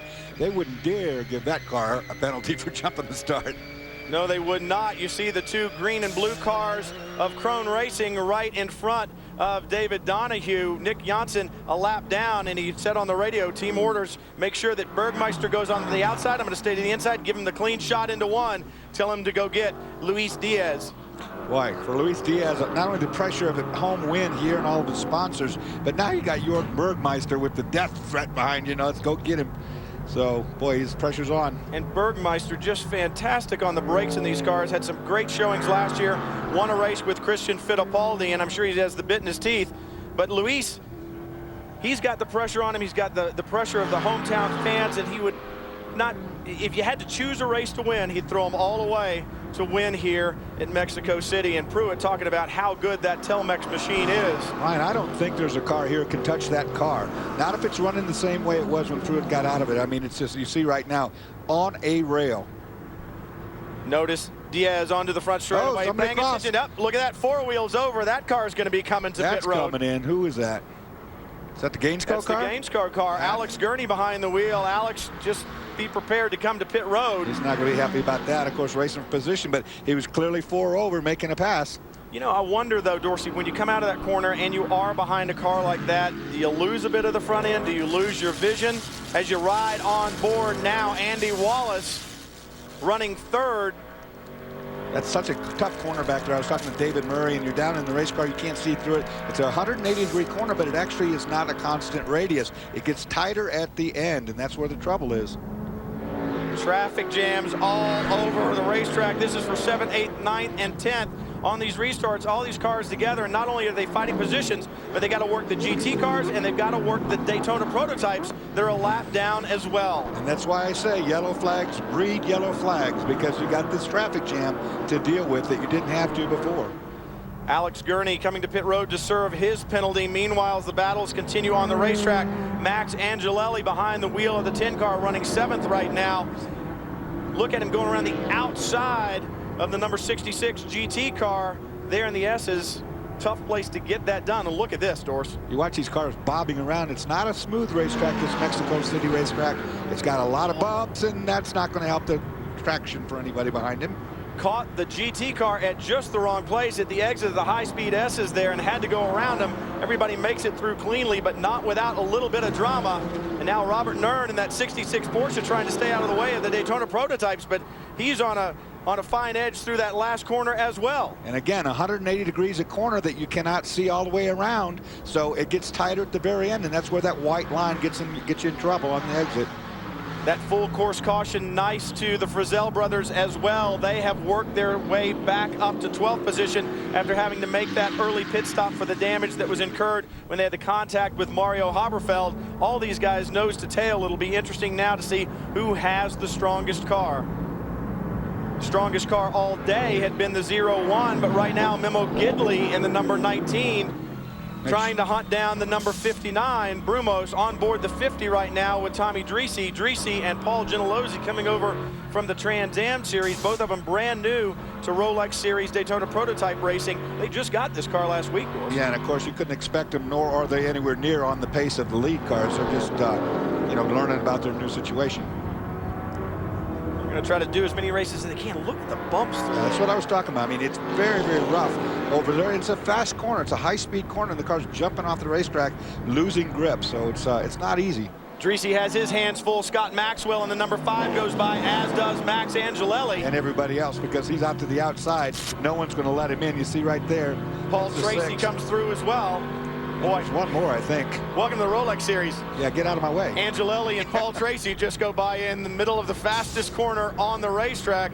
They have been introduced to the competition. Scott Maxwell and James Gouet in that number 5 car for Essex Racing, doing a good job as well. Chris? Yeah, Brian, these boys really doing a good job here this week, and Mike Gouet could potentially be his last race running in the series so far. The team coming a little bit short on their budget, but that car running very strong. Talked with James Gouet when he got out. He said the car really isn't that good the first 10 laps after it's on new tires and fuel, but it really comes to life after that. So right now, Scott Maxwell just trying to nurse through those first few laps, and then hopefully we'll see that car running back towards the front. Yeah, and Chris, also with all that debris that was out there right at the end of that race, the 60 put down and the 7 put down, all those marbles, these guys are going to have to take a couple of laps, whether the tires are ready or not, just to figure this racetrack back out. Usually guys are screaming for new tires. Give me stickers. I want some grip back. Interesting to hear that car actually better on older tires. I've heard that a couple times, Brian, this weekend, where guys put on new tires, bolted on our fresh set, and went slower, which means that the tire just isn't coming in. The tires that are used are actually a better practical purpose. Does that make sense? I understood what you meant, and that scares me, actually. Paul Tracy right now taking the battle to Scott Maxwell through the Peraltada corner onto the front straightaway. This is where that white line is at the exit, and right now you've got Ford power in the Crawford chassis just right there in front of Tracy in that Riley Lexus. And right behind them, the Porsche Crawford. It's really interesting to see the different combinations we're getting this year. 10 different combinations of chassis and engines in Daytona prototypes here in Mexico City. Tracy to the inside. Of course, we had 3 different chassis with 3 different power plants in the top 3 in qualifying, so that bodes well for the evenness of the series. Now, Paul Tracy with a great move under braking there. He is not that familiar with these cars, Dorsey. How hard is it to come in and do a couple of races a year in one of these things and have the guts to make a move like that? Of course, no one's ever accused Paul Tracy of not having the guts. Yeah, I was going to say, the guts have never been a problem with Paul, you know, and it's just now, we've seen him make mistakes. He had a big shunt here early on in the week. He's going to make a couple mistakes while he gets used to this type of racing. Of course, open wheel racing was his forte. Now he's going tomorrow the Busch race. I mean, that's even one step more beyond what he's used to. But he, believe me, his heart's a racer, and he's going to make it work one way or another. It might cost a little money along the way. Max Angelelli now putting the pressure on J.C. France in the number 59 Brumos entry. Hurley Haywood had taken that car up to a great position, running 5th right now. J.C. France trying to hold on to it, but Max the Axe Angelelli takes that position away. He is on a charge. Angelelli up to 5th, and he's got to give credit to Wayne Taylor, his teammate, for holding on as long as Wayne Taylor did. You cannot take the credit away from Taylor. I think that's probably the drive, one of the best drives I've seen out of Wayne Taylor in a long time, thinking about the distress he must have been in. And I talked to Bob Snodgrass about these cars and their development, the Brumos, Porsches, the Fab cars. He said on a development basis, as you see him get past right there pretty easily, on a development basis, he goes, our Fab car is about a 9 as we go side by side through the S's. And there's contact. And one's going around easily. Maxwell's gone around. That was Valiente in the 28 that made the contact with him. It got busy in there as you saw J.C. France being passed by Paul Tracy. Well, I don't know how wise it is to go side by side through there, but we'll see. We'll take a replay of it, and we'll find out if there's a penalty or not. Actually, Tracy was already passed. It was... Oh, that was just a lot of speed. Came in and hip checked him. So Fittipaldi got through, and then the side by side through that second corner there. And well, you can't accuse the 5 of rough driving there. I couldn't say it that way anyway. You do when you got you slammed. Mark Raffoff will do. Come on, answer the question. I say he's going to get a stop and go. And right now you look at Robin Liddell having a conversation with the Grand Am officials going, wait a minute, guys, we're running well on the racetrack, but we don't need to have a problem here with the pace car and lose that amount of time. Calvin, what's going on? Well, Robin Liddell is just arguing with the official. What they're saying is right before that caution came out, Robin made a pass going down into turn 1 where there were yellow flags being shown. And Robin is insisting that he was already alongside that car with his nose in front before the pass was made. So we've already seen the 72 car run into problems by pitting early, not waiting for that wave by. Their day is about to get worse because I think the official word is they're going to make Wolf Hensler do a drive-through and lose a lot more ground here. Here he comes, right in pit lane. So a long pit lane here, 45 miles an hour. This is just going to cost them a lot more track position and make their day a lot harder. And of course, what they're talking about is that they're accusing the car of passing another car under the yellow. When the yellow comes out, the order is no passing. They say the 72 passed under that yellow flag, into that yellow flag, and as a result, now gets the stop and go. Disastrous. That team was so fast at Daytona and had bad luck. Hensler, Graham Rahal, Johannes Van Overbeck, and Robin Liddell, but had problems and bad luck here in Mexico City. Luis Diaz continues to lead here in Mexico City. Battles all around the racetrack. Stick with us. Wednesday night on Speed, don't miss the hit series Pinks. Watch as egos, pride, and titles go on the line. Classics rides, crotch rocket motorcycles, and custom-built dragsters, they're all racing for pink slips. No lights, no tricks. The premise is simple. Lose the race, lose your ride. Pinks, Wednesday night at 9:30 p.m., exclusively on Speed. Dorsey, I think you ought to put your pickup truck in the Pinks deal. On board with Andy Wallace in the number 4 Boss Snowplow Pontiac Crawford. Understand that the door is loose. Well, remember the pit stop when they were having trouble getting that door closed? They kept slamming it shut, wouldn't shut, and guess what? It's not shut. There it is right there. You can see it. They taped it, but the tape didn't hold. That door's open. Chris?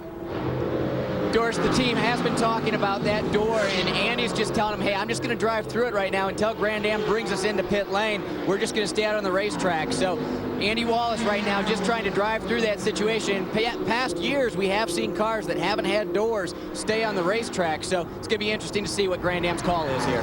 Is that a safety issue, Dorsey? I don't think it's a safety issue, Brian, because it's not in jeopardy of flying off onto the racetrack. It's opened up a little bit, but it's not in the place where if you were passing Andy, that would get in your, into the side of your car or anything like that either. That's my take on it. We'll see what their take is. I guess it doesn't become an issue unless it comes off the race car and lands on the racetrack, and that might be part of their concern. Camera on it, look at it coming open. Yeah, but there, with that opening up, there's not a lot of drag on the door. The door's opening up with very little effort. I don't think really it's going to rip off. I think it's probably tethered to the car pretty well, but we'll find out. There's Butch Leitzinger. I don't know what he's thinking about it.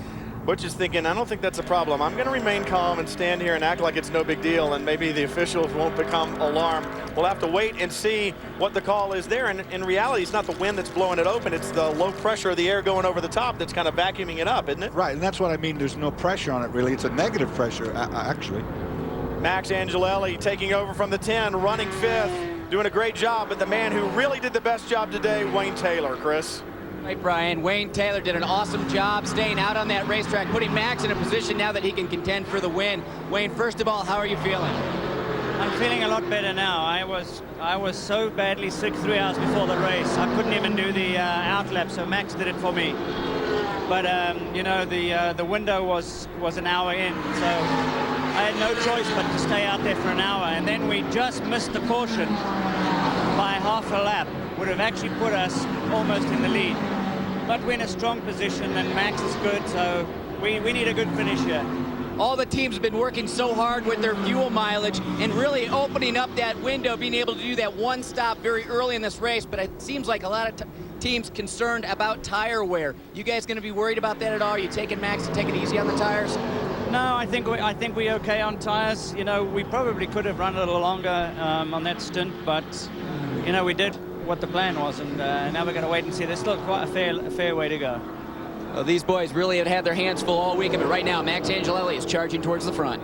Wayne Taylor actually has color in his face. When I saw him back before the race, he was gray. He did not look well at all. Good to see him feeling better again, but it's amazing when your car's running in the top 5 how much better it makes you feel. Hats off for the old boy.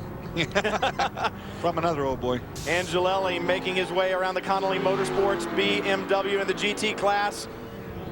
Well, that was a close one there for Paul Tracy. You're catching these GT cars, sometimes at just the wrong place, right at the track out of these high-speed corners. As you drop back through the field a little bit, look at the 89 car with Ryan Diaz behind the wheel, running 8th, Calvin. Down here with Alex Figge. You guys are having a great run here today. You qualified on row 3, Alex, in a storming start. You got up into the top 3. When you made your pit stop, you decided the car was a bit too loose. You made an adjustment, and then the pit stop went a bit wrong. What happened there? Well, I don't think the gurney flap on the back got all the way in, and so we had to come back. It's a shame. The car was running pretty good. It was just getting loose towards the end, but Ryan's on it pretty good now, so hopefully he'll be able to get back up there. You guys are learning this form of racing. I mean, you've mainly got a single-seater background behind you. Last year, you ran a different series in the Corvette. You got a great relationship going with GM. How much do you have to adapt your style and your patience in this form of racing compared with single-seaters, the Atlantic Series? A lot. It's a lot different. I have to catch myself every once in a while, but I'll tell you what, trying to hold off Leitzinger for the whole run is a good way to learn. He's really, really good, so that was fun for me, but I'm just sorry that we had a little miscommunication in the pits. So. Awesome job today. Well done. This team finished 6th here last year, and Calvin talks about the relationship they have with GM. They have a good enough relationship that they have actually purchased, Pacific Coast Motorsports has purchased a Pontiac GTO-R. They hope to run that perhaps even at VIR starting there for the rest of the season, in addition to their Daytona prototype. So that team really coming on strong here in Rolex Sports Car Series competition. On board right now with Paul Edwards in one of those Pontiac GTO-Rs. It's competing right now. It'll be great to see another one out there. That would make 3, and I know there are a lot of people interested in that car. Even though, there was that recent announcement that the GTO will end production here pretty soon, so it'll be a shame to see that go by the wayside. The car is very strong on the racetrack. This car very strong on the racetrack as well.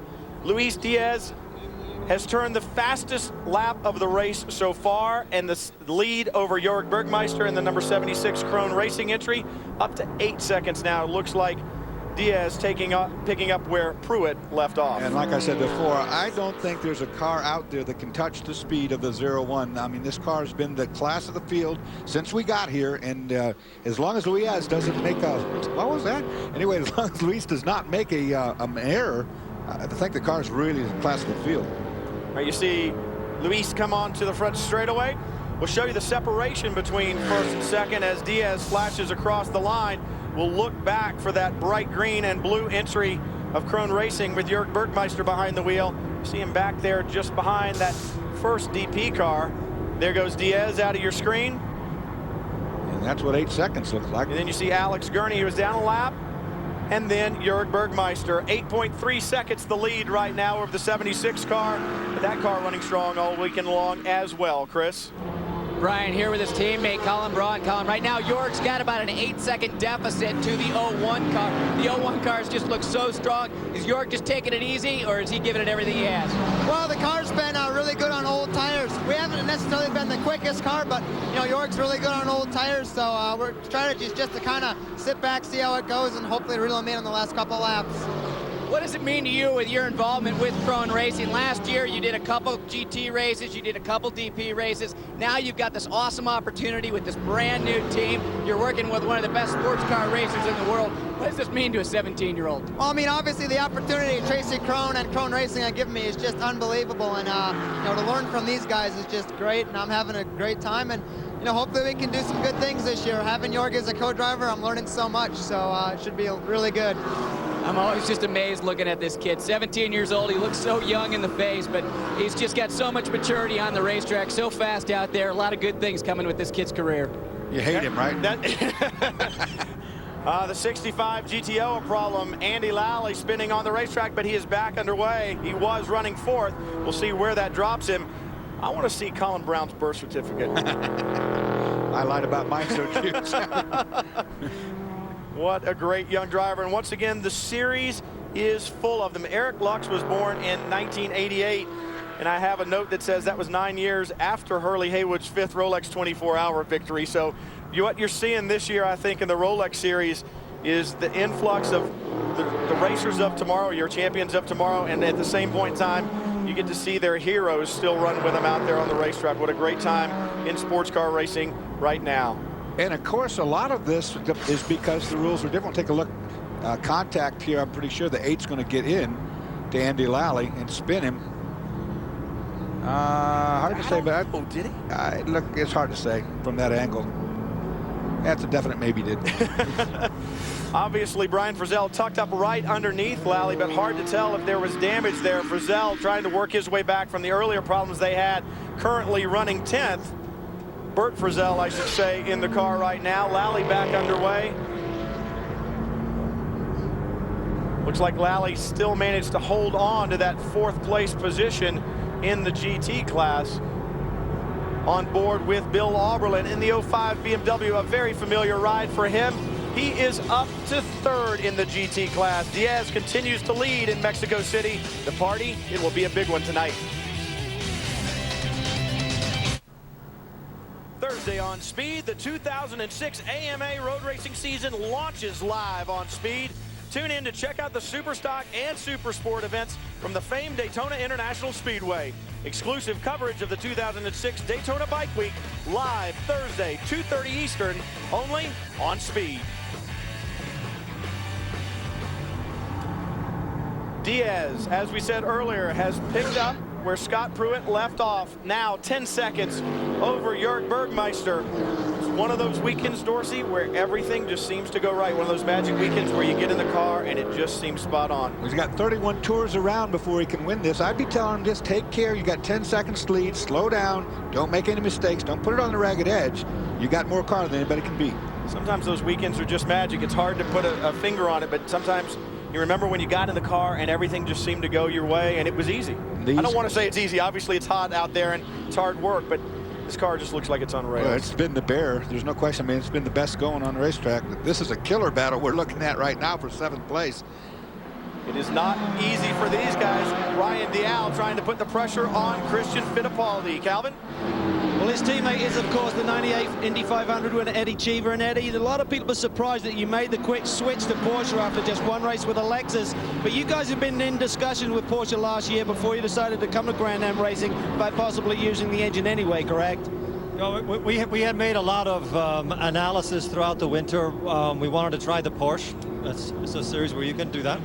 And we were very impressed with the time that we could put the engine in the car and how quickly they helped us. But we have to get down to ground level, sea level, to see how it runs, because we're running out of steam up here. But we were very happy with the Lexus engine. We're very happy with the Porsche engine. We're just trying to decide what direction we want to go.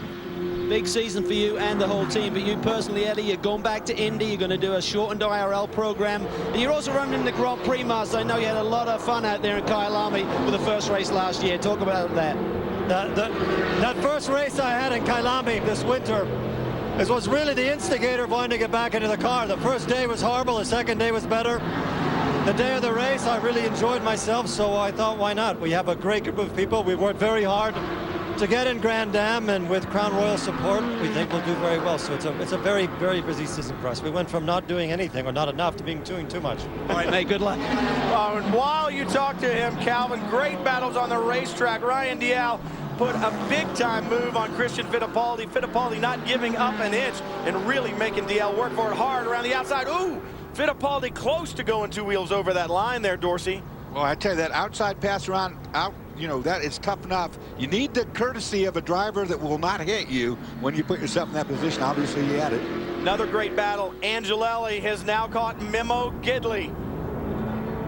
Time to put the pressure on. This is the battle for fourth in the 6 car. Paul Tracy behind the wheel of the Graydon Elliott machine, closing in on this twosome as well.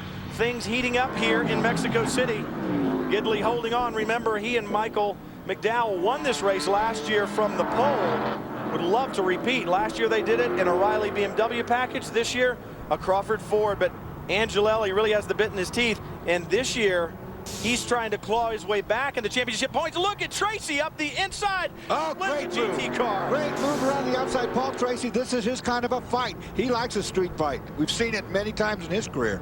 Absolutely awesome. Got held up. It looks like the first 2 cars got held. But Tracy dropping wheels in the dirt. Now you got to watch damage in a rim. You saw how hard that hit was on the front of the car. You can knock the splitter or the under tray out of the car by doing that. But Tracy's on the attack, no doubt about that.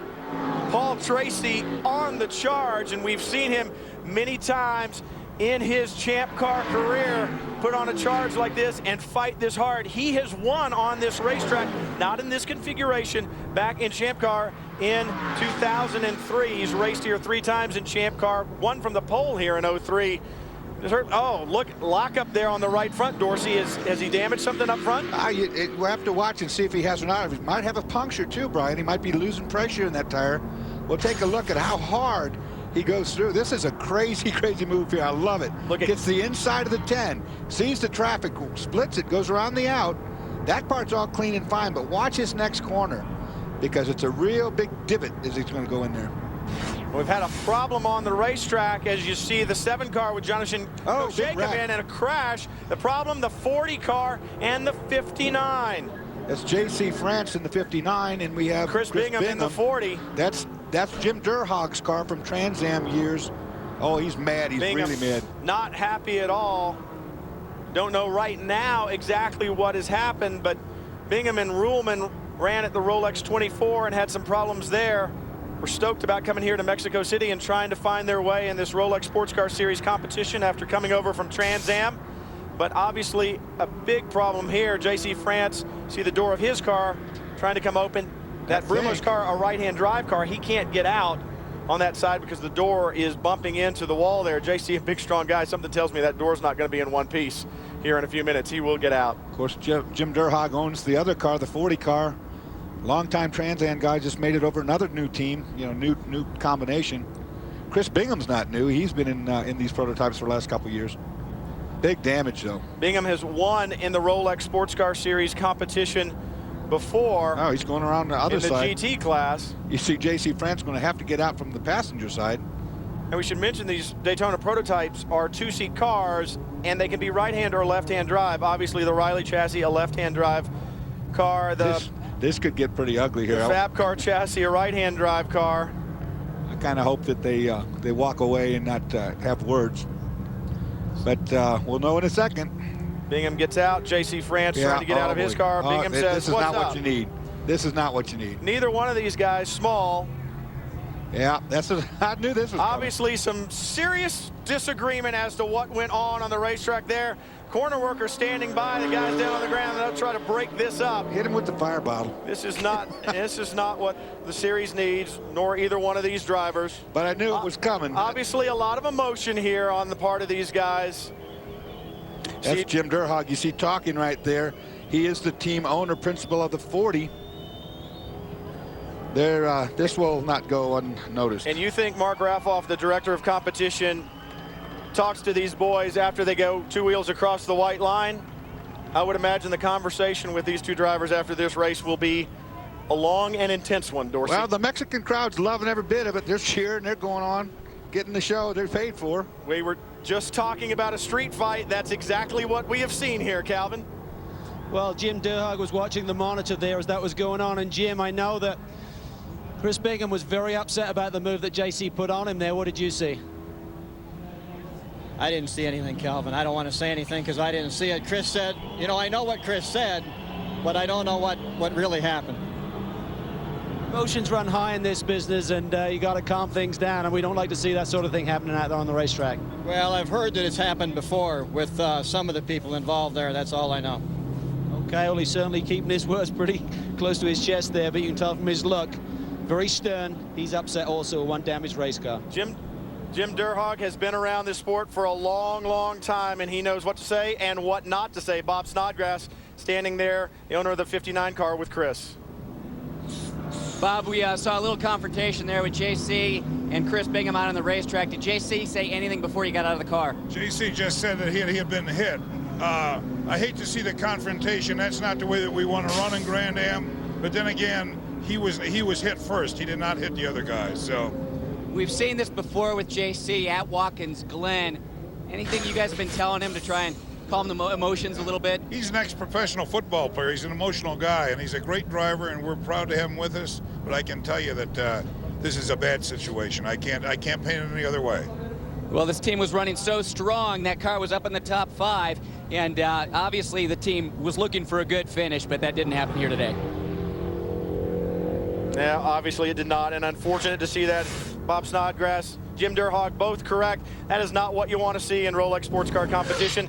That's not what it's about. It's battles on the racetrack that matter. We'll get back to what it's really all about, racing, when we come back to Mexico City. Well, my partner Dorsey Schrader says he knows the answer to this question, but for those of you who want to know where the NASCAR Hall of Fame will end up, we're prepared to tell you. In the event of a Monday press conference, Speed will break into our normal programming at 4 p.m. Eastern Time, followed by a half-hour recap at 7, so keep it tuned to Speed for the latest information on the NASCAR Hall of Fame. My lips are sealed. On board right now, the number 64 Pontiac GTO-R of Kelly Collins and Paul Edwards. This is the car that won this race last year. We've been following the battles in Daytona prototypes, but let's take a little closer look at the GT field right now. Calvin? Well, a great battle in the GT category. Leader of the TRG group is, of course, Kevin Buckler. Kevin, great strategy. Got you to the front. Looked like you were going to make a lap up, and now we see all the front-running GT cars on the same lap. Paul Edwards behind the wheel. Can you repeat? Yeah, it's going to be quite a battle here. We've got the TRG I-Rise in P1.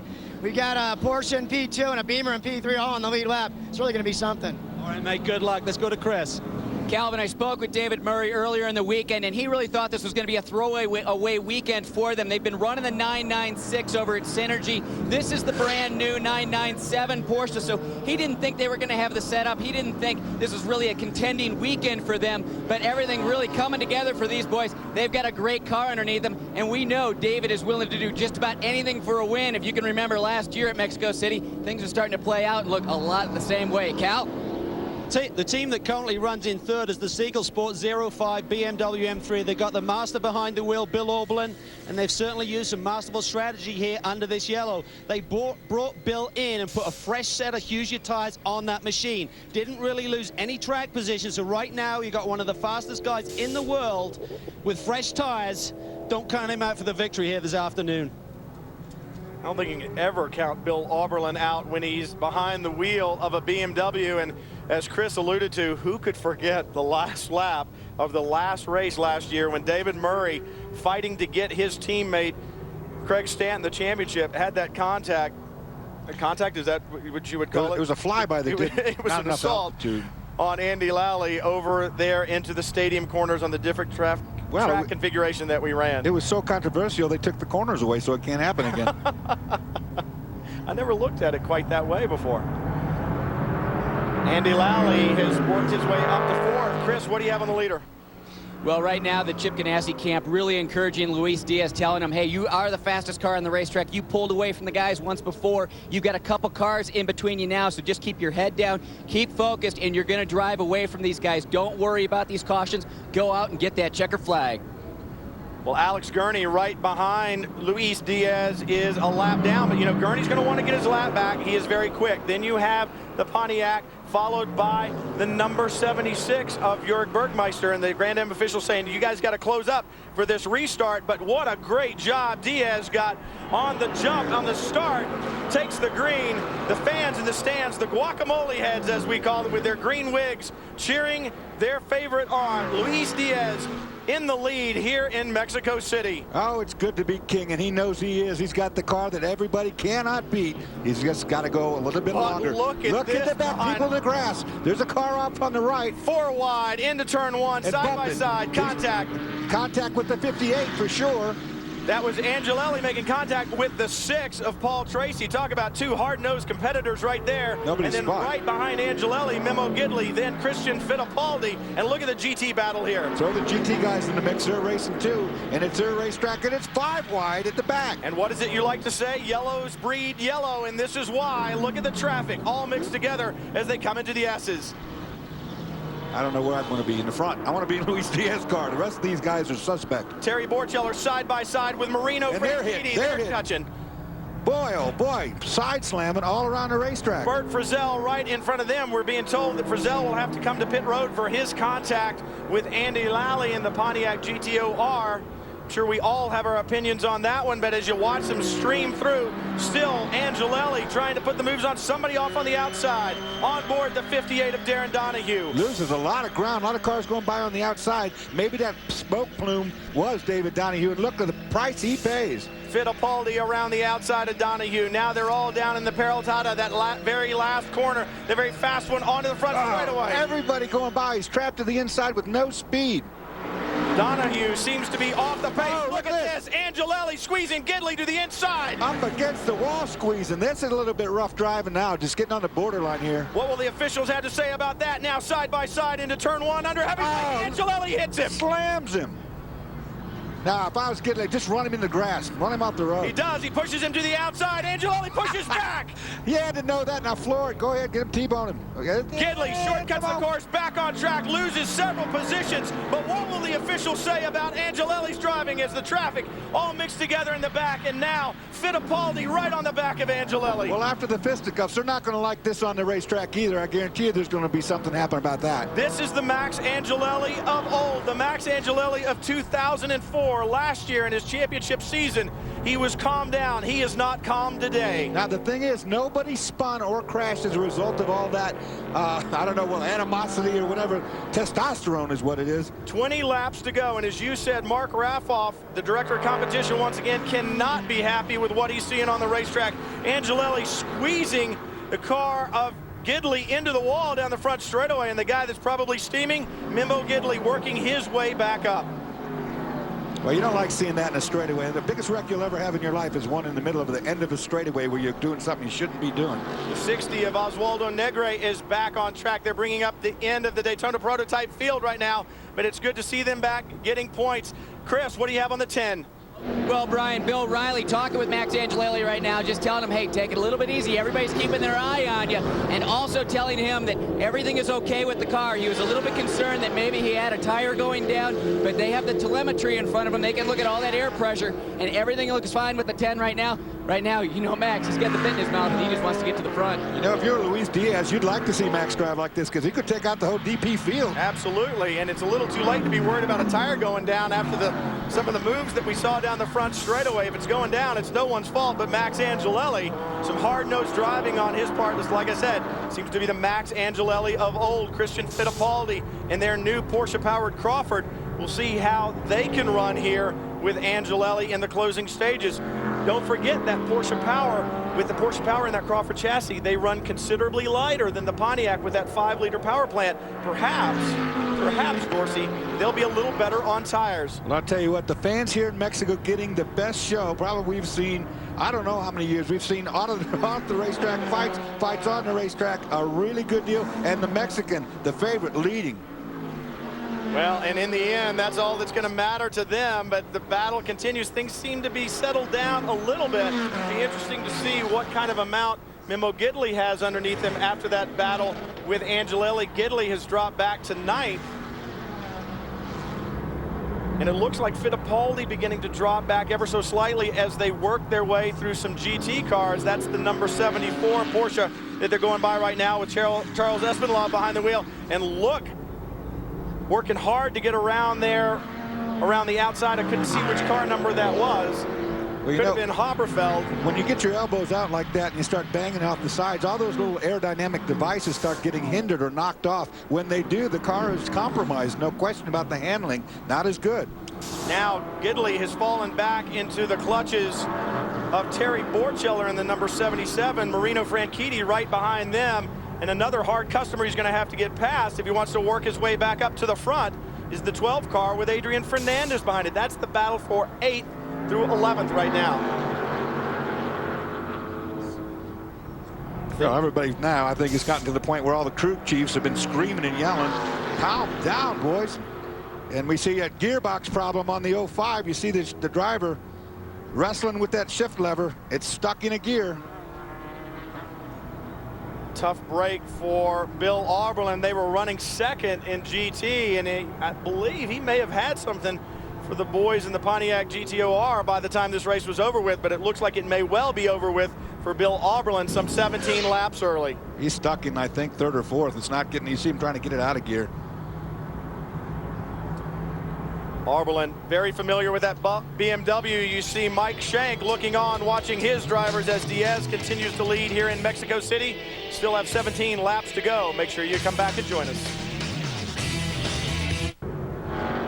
Well, we talked about the problems between the 10 and the 19 and said that Memo Gidley was probably not happy. Somebody else in pit lane probably not happy as well, Chris. Ryan down here with Steve Cameron. Steve, any talk from Memo on the radio? Anything he's saying about the 10 car, the incident? Nah, he's pretty unhappy right now, but you know, we tried to get the series to take some action on it, but they seem to, for whatever reason, not be worried about it. But I mean, you know, Angelelli was a stupid move, and you know, I'm sure if it was one of our drivers, we'd suffer a penalty. So I sure would like the series take care of that for us. There was contact between these two drivers last year up at Mont Tremblant. Any bad blood between these two guys? No, I don't think so. I mean, it's just they're both hard racers, but I think Angelelli went overboard this time. Well, these two cars were probably the most penalized cars for contact last year. However, right now, the 10 car getting away with it. Well, I'll tell you what, after the replay we were looking at right now, the 10 has gotten a warning, but there is no question whatsoever that Max Angelelli turned intentionally into the side of Memo. Yeah, it's hard to deny that one. It's right there on the video. Easy to see Angelelli with the move into the side of Gidley. And then just hard-nosed racing through the rest of the corner there. Meanwhile, Luis Diaz continues to lead. 4 seconds now. He's pulled out over the 76 Krone Racing entry of Jörg Bergmeister. Then it's Andy Wallace in 3rd, Paul Tracy 4th, and Max Angelelli in 5th. It looks like every time we've got a full course caution, we've talked about how strong the 0-1 is, how strong it is. It looks like once again he's been able to pull out, and Dorsey, we're getting some reports from race control. Well, while we were at home, you guys at home watching that replay and seeing how dirty it was, so was the officials. The 10 is getting a stop and go after that replay. They saw that intentional slam.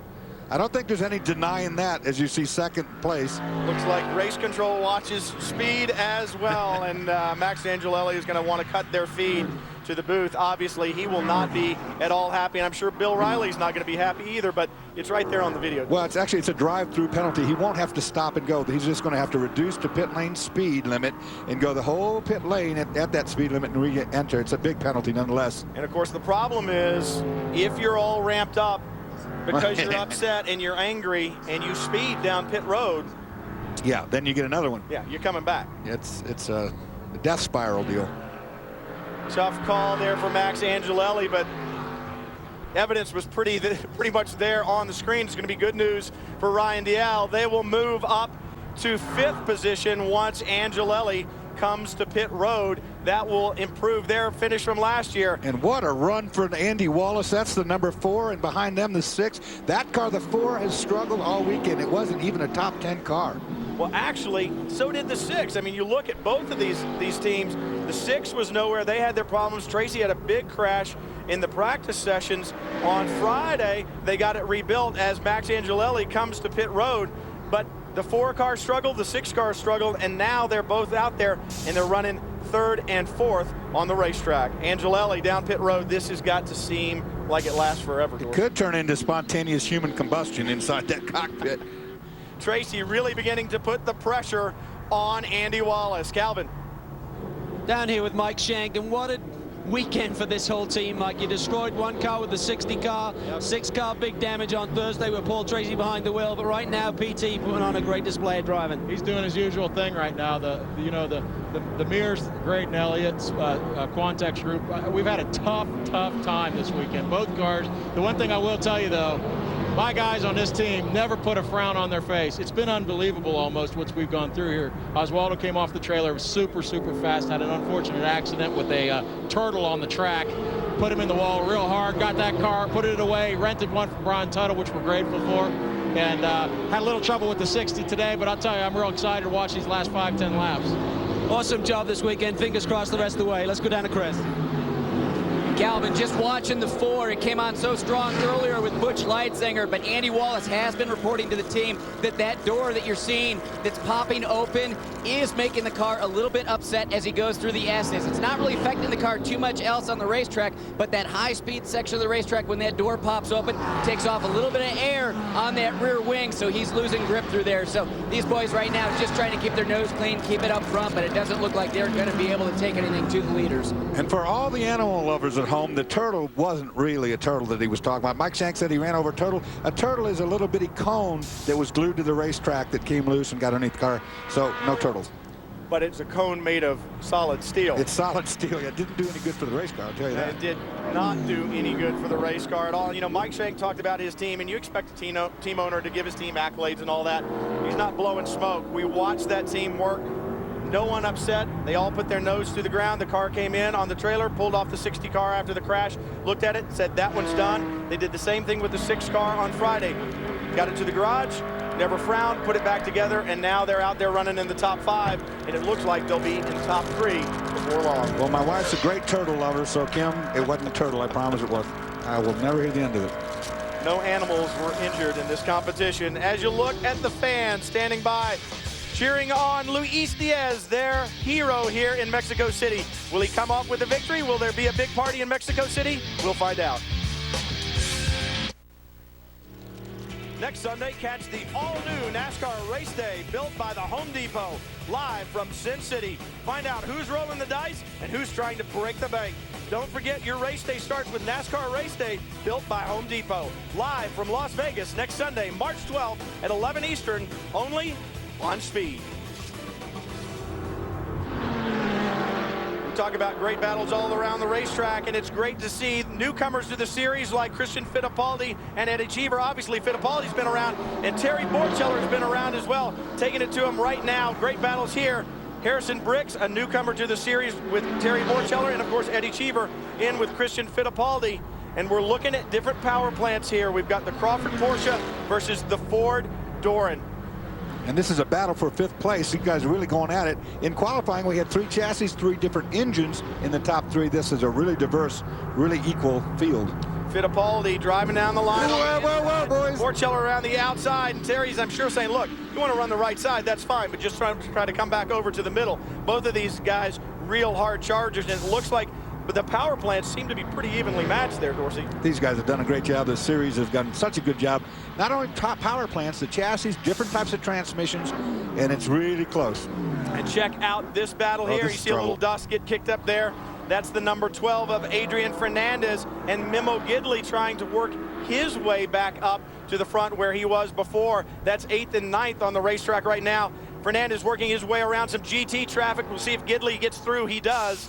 But he's lost a little bit. That's that part of the essence where we said you get balked a little bit, you're going to lose some ground. It looks like Gidley lost 2 or 3 car lengths. Of course, the GT car is racing as well, and there's not enough room to get out of the way. It's not just one. If you move out of the way, then all 5 of these DP cars push you in compromise. That's like you always say, hey, the guy in the GT car is trying to save his life too. He's driving as hard as he can. 10 laps to go.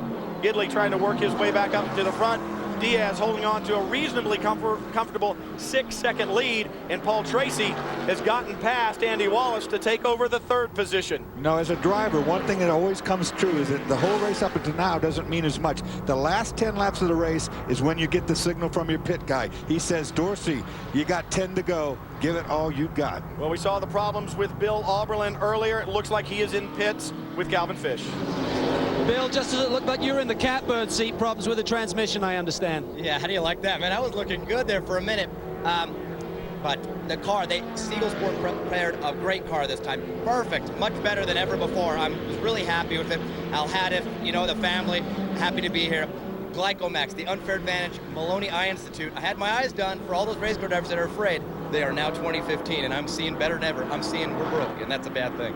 You had the fastest race lap there, Bill, on the fresh tires. You got up to 2nd. Could you have taken the 64 car machine in this race? I think that was probably Kelly in the car. I think he was like, oh, my tires are done. And I'm like, I'm on a light fuel load with a brand new set of tires. You're done. And I knew he was done. It would have been another 2-3 turns, and I would just start walking away.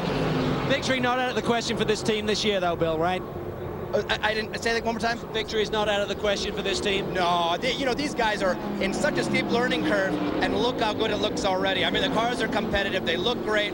You know, Gene is doing all he can to get us all the best parts, and I'm home here. I love it, and I bet you see a win pretty soon. All right, I'm going to say hi to Yvette because you didn't get it in this weekend, okay? Hi, Yvette at home. Hey, Calvin, he said he had his eyes done. It looked like he had his hair done, too.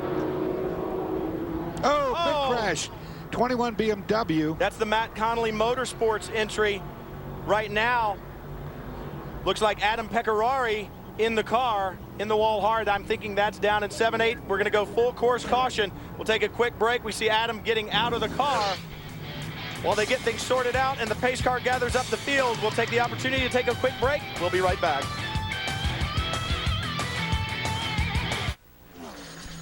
The Rolex Sports Car Series is brought to you by Lexus and their passionate pursuit of perfection. And by Rolex, a crown for every achievement. Full course caution here in Mexico City with only 8 laps to go, and here is why. Adam Pecorari in the number 21 BMW, the Matt Connolly Motorsports entry. Wow, he maybe cut a tire, I'm not sure. That was the beginning of turn 8.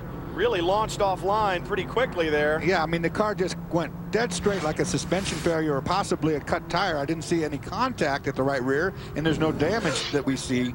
I think a suspension failure or maybe a tire, more than likely suspension. I am willing to bet there is suspension damage to the left front, yes. Now there will be.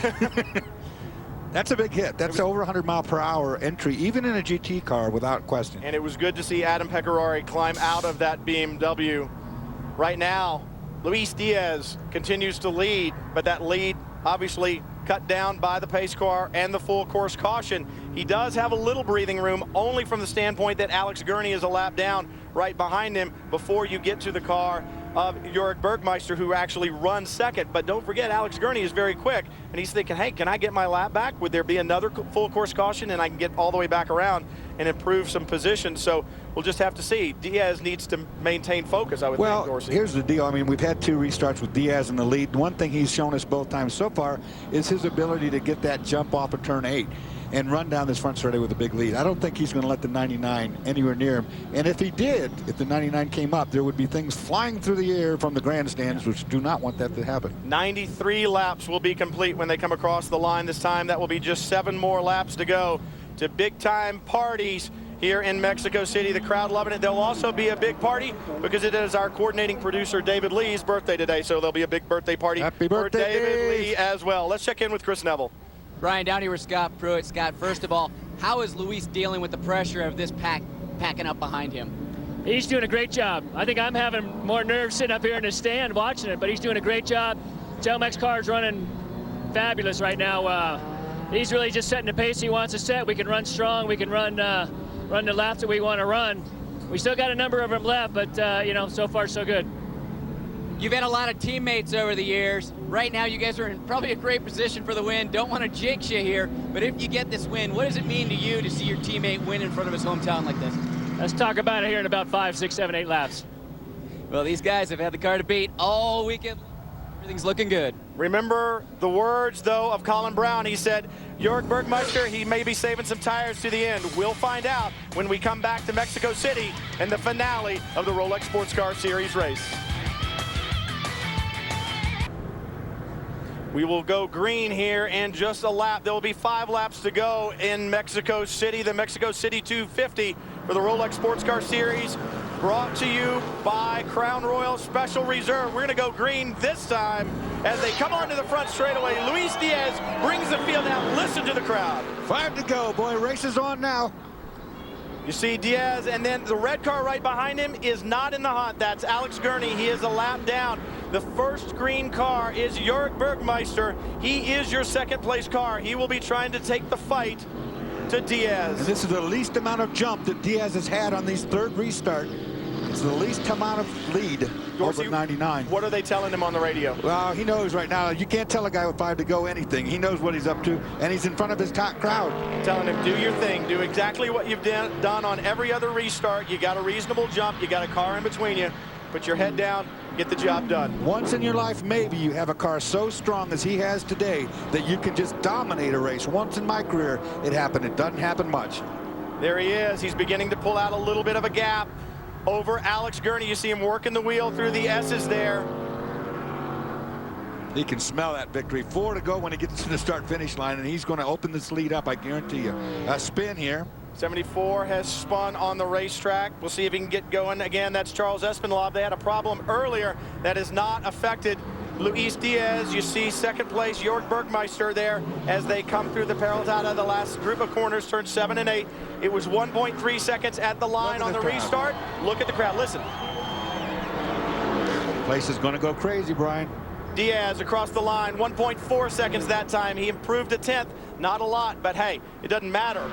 It could be 2 feet at the line as long as the checkered flag falls for Diaz here in Mexico City. Alex Gurney would like to get that lap back, but he won't jeopardize the lead. On the other hand, Jörg Bergmeister needs to get around the 99 because he is in second place. When is Alex Gurney going to let Bergmeister go? Will he let him go? It's not for position. It doesn't matter. Is he going to pull over and let him go by? Well, it'd be the right thing to do because he's a lap down, and he's not going to get that lap down as you see Luis Diaz checking out of the race. We're not going to leave you here. We're going to stay till the checkered flag. We want to see the celebration. We don't want to miss a thing. We want to see if Jörg Bergmeister can catch up with Luis Diaz. Well, first he's got to catch up with Alex Gurney because he's not really at the rear door of the 99 yet. Yeah, the 99 car has been fast in the hands of Alex Gurney all weekend long. It was fast last year. They had 2 pole positions and a podium finish, so Gurney certainly can pedal that number 99 Gainesco entry, and it's real important for them to have a good showing here. They want to be in the television view. Gainesco, the insurance company on the front of that car, has a very large Hispanic customer base, so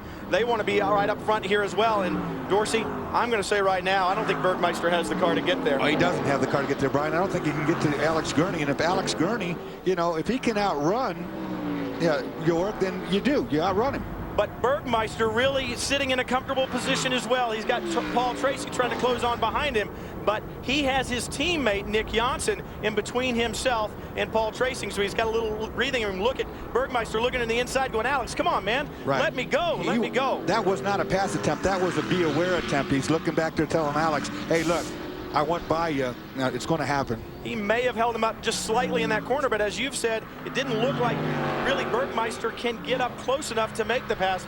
But you got to believe somebody from Krone Racing is probably down at the Gainsco team going, come on, guys. Absolutely. Get on the radio and tell Alex to just slide out of the way for us. Meanwhile, Luis Diaz sliding away, his lead getting bigger, 1.9 seconds at the line the last time by. Let's check in on GT. Paul Edwards by almost 6 seconds over David Murray and the Porsche. Edwards working his way through the S's, and I love the sound of that big Pontiac V8. It just has that low rumble. And of course, that's the lucky car of the race award because it got a lap for free. Yep, absolutely. Right now, the 76 still trying to get by the 99, Chris. Yeah, Brian was just down with the Krone boys, and they're really not too worried about it right now. Jurg isn't saying anything on the radio, and they don't feel that he's been close enough. So I'm pretty surprised they haven't gone down and tried to do some lobbying just to ask Alex just to move out of the way just so they can try and make a run at it. But right now, these boys just taking it easy and saying, hey, we're just letting them race. It's pretty professional on that part, trying to not make excuses for anything. Here we go, though. I think Alex will let him go, I bet you. No, I'm going to bet you I'm wrong. We'll know here in a second. And they get a little bump. That's a little surprising. That is surprising. I would have thought on the outside like that, a lap car would have given some room, but it didn't happen. Chris just said the boys at Krone aren't saying anything. I bet you they're saying something now, and I bet Jurg is on the radio saying something as well. Well, that time he was clearly alongside, so I mean, it's not like I said before that he wasn't to the back door. He was clearly able to get alongside, Chris.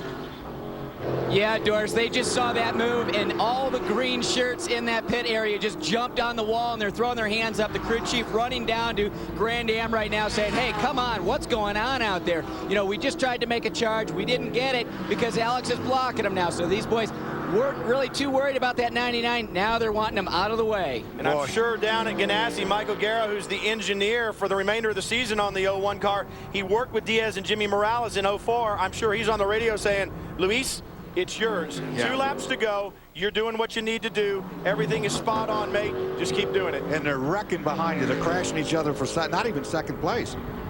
Diaz very wide that time. I saw 2 wheels across the white line. White flag for Diaz. What's he feeling now, Dorsey? What's he hearing in that car? Well, I think the car's so good he's not hearing any of the grumblings like he's used to. I mean, I think he's hearing these fans. They're making a heck of a racket around this racetrack. 2 more miles around this Autodromo Hermanos Rodriguez circus, and the victory will belong to Luis Diaz, the Mexican hero, and the guy I feel the most sorry for, our own Chris Neville, who will have to fight the throngs of fans to get out and talk to Diaz if he can take this checkered flag. I talked to Scott Pruitt middle of the day yesterday. I said, how's he doing? How's Luis? Is he handling it good? He goes, he is tuned up. He's really good this year. Yeah, he's ready to win. Diaz won races in the Atlantic Championship. He has won races in the Rolex Sports Car Series, but there was a time when I told you that I would have told you, yeah, I could see him maybe cracking under pressure. These last 2 years, I've seen this young man grow and mature a lot, and I've not seen the pressure affect him at all, even last year when they were here. And he puts the race car right smack on the apex of the corner, right on line, making no mistakes whatsoever. He is in that zone. The short shoot to the Peraltada. A couple more times around 7 and 8. Diaz will take the victory. Meanwhile, you took a look at the 64 of Paul Edwards. Diaz through the Peraltada, through 7 and 8, onto the front straightaway. The crowd, listen to the crowd.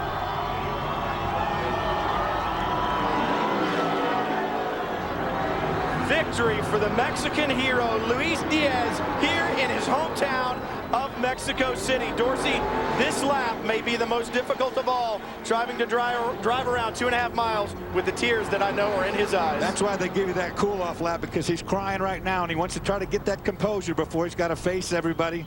Look at that door open. He's going to get his hand out that window and raise all the Mexicans here. The party will be a big one tonight here in Mexico City.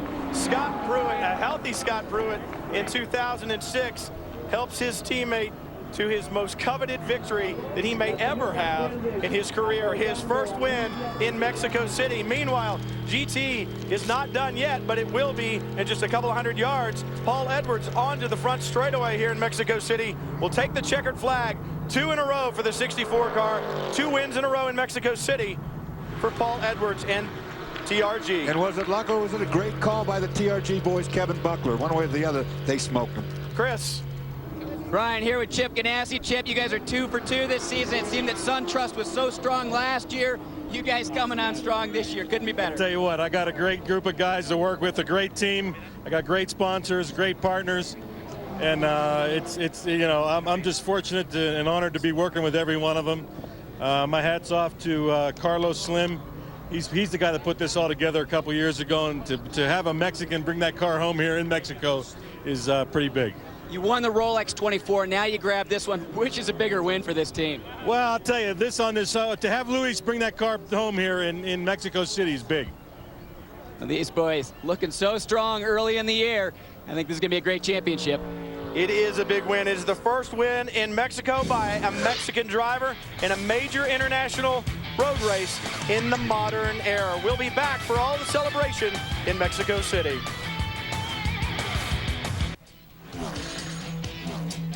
The Rolex Sports Car Series is powered by Pontiac, designed for action, and by Rolex, a crown for every achievement.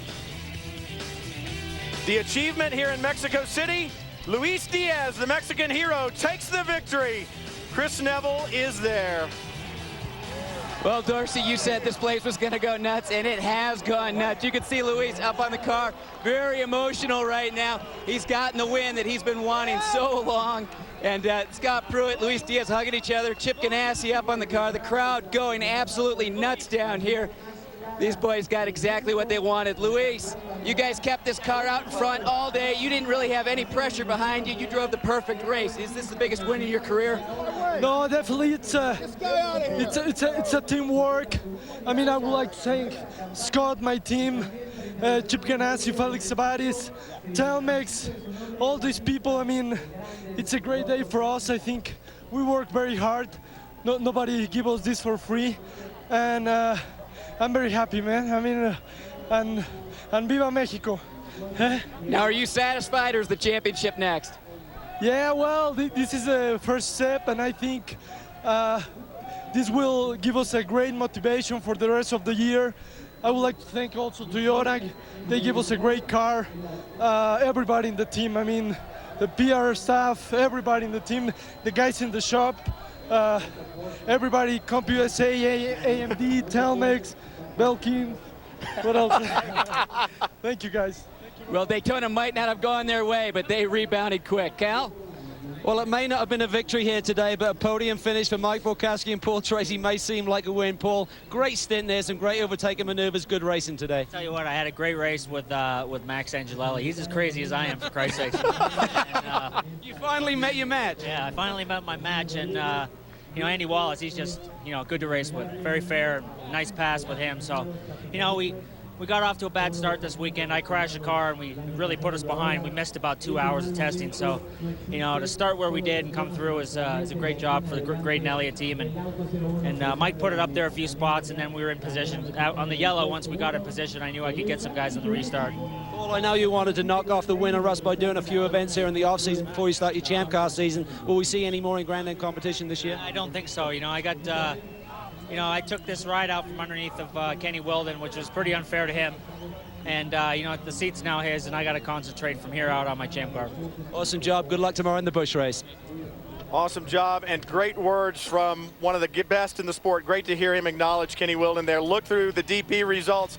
You can't talk about a bigger win. It's the first win in 16 races from the pole for the 01 car. Goes back to California in 2005, and the first flag-to-flag win in a Rolex Series race since May of 2001. Next page of results there. You look back through some great battles all around the racetrack here in Mexico City. Let's check in on the GT winner with Chris Neville. Brian, it was Paul Edwards and Yad Magnuson last year. This year, Kelly Collins, Paul Edwards. Paul, what is it with this racetrack and you? Hey, it's the car. I mean, the Pontiac GTO is running great here. Kelly got it off to a great start. I mean, he's been an awesome teammate. I've learned a lot from him already in the short time. The guy's got tons of experience. You know, I Rise and, you know, just the GM guys and everyone behind this whole program has made this car what it is today. And it was a tough race, though. I mean, it wasn't easy. We had Oberlin catching us pretty fast. We had an issue with something with wasn't seeming to want to pull up the third gear, but you know, we were putting consistent times in, and luck went our way, and we drove a good race, so we deserve it. Well, I think in GT, it's going to be a Porsche, Pontiac, and BMW battle all year long. It's going to be a great battle everywhere. Look through the GT results. David Murray right there. He was right there at the end of last season, as was Andy Lally. So all season long, I think there's going to be at least a handful or so guys in GT who can fight for the win. Pumpelly came. He got some points. That's going to stand him good in the championship. He needed those points. Look at the celebrations. They are just beginning here in Mexico City. Let's look at the SunTrust Improve Your Position Award. It's got to go to the number 6 in Daytona Prototype from 13th to 3rd, and number 80 Synergy Racing from 4th to 2nd in the GT class. Celebrations are going to be huge tonight here, Dorsey. And these battles are going to continue all year long like we talked about. You make sure you join us next time for the Grand Prix of Miami, the Rolex Sports Car Series here on Speed, presented by Crown Royal Special Reserve. Don't miss a thing from Homestead. If this is what the rest of the season is going to be like, Dorsey, this is going to be a wild one. We've got bigger car counts, better drivers. Brian, if you were going to write a script for a huge race with a storybook ending, you could not beat what we saw here today. Fantastic racing on the racetrack. A lot of emotion shown out of the race car and on the race car. Good race. Good job, Luis. Fantastic job. And I know the guys down in the pits were busy all day long, keeping us up with what was going on. They're going to stay busy. Work out, guys. You're going to be running a lot this year. Make sure you don't miss a lap of Rolex Sports Car Series competition this year on Speed. Catch every single lap, every single checkered flag, every single pass. For Dorsey Schrader, Calvin Fish, Chris Neville, I'm Brian Till. We'll see you the next time on Speed.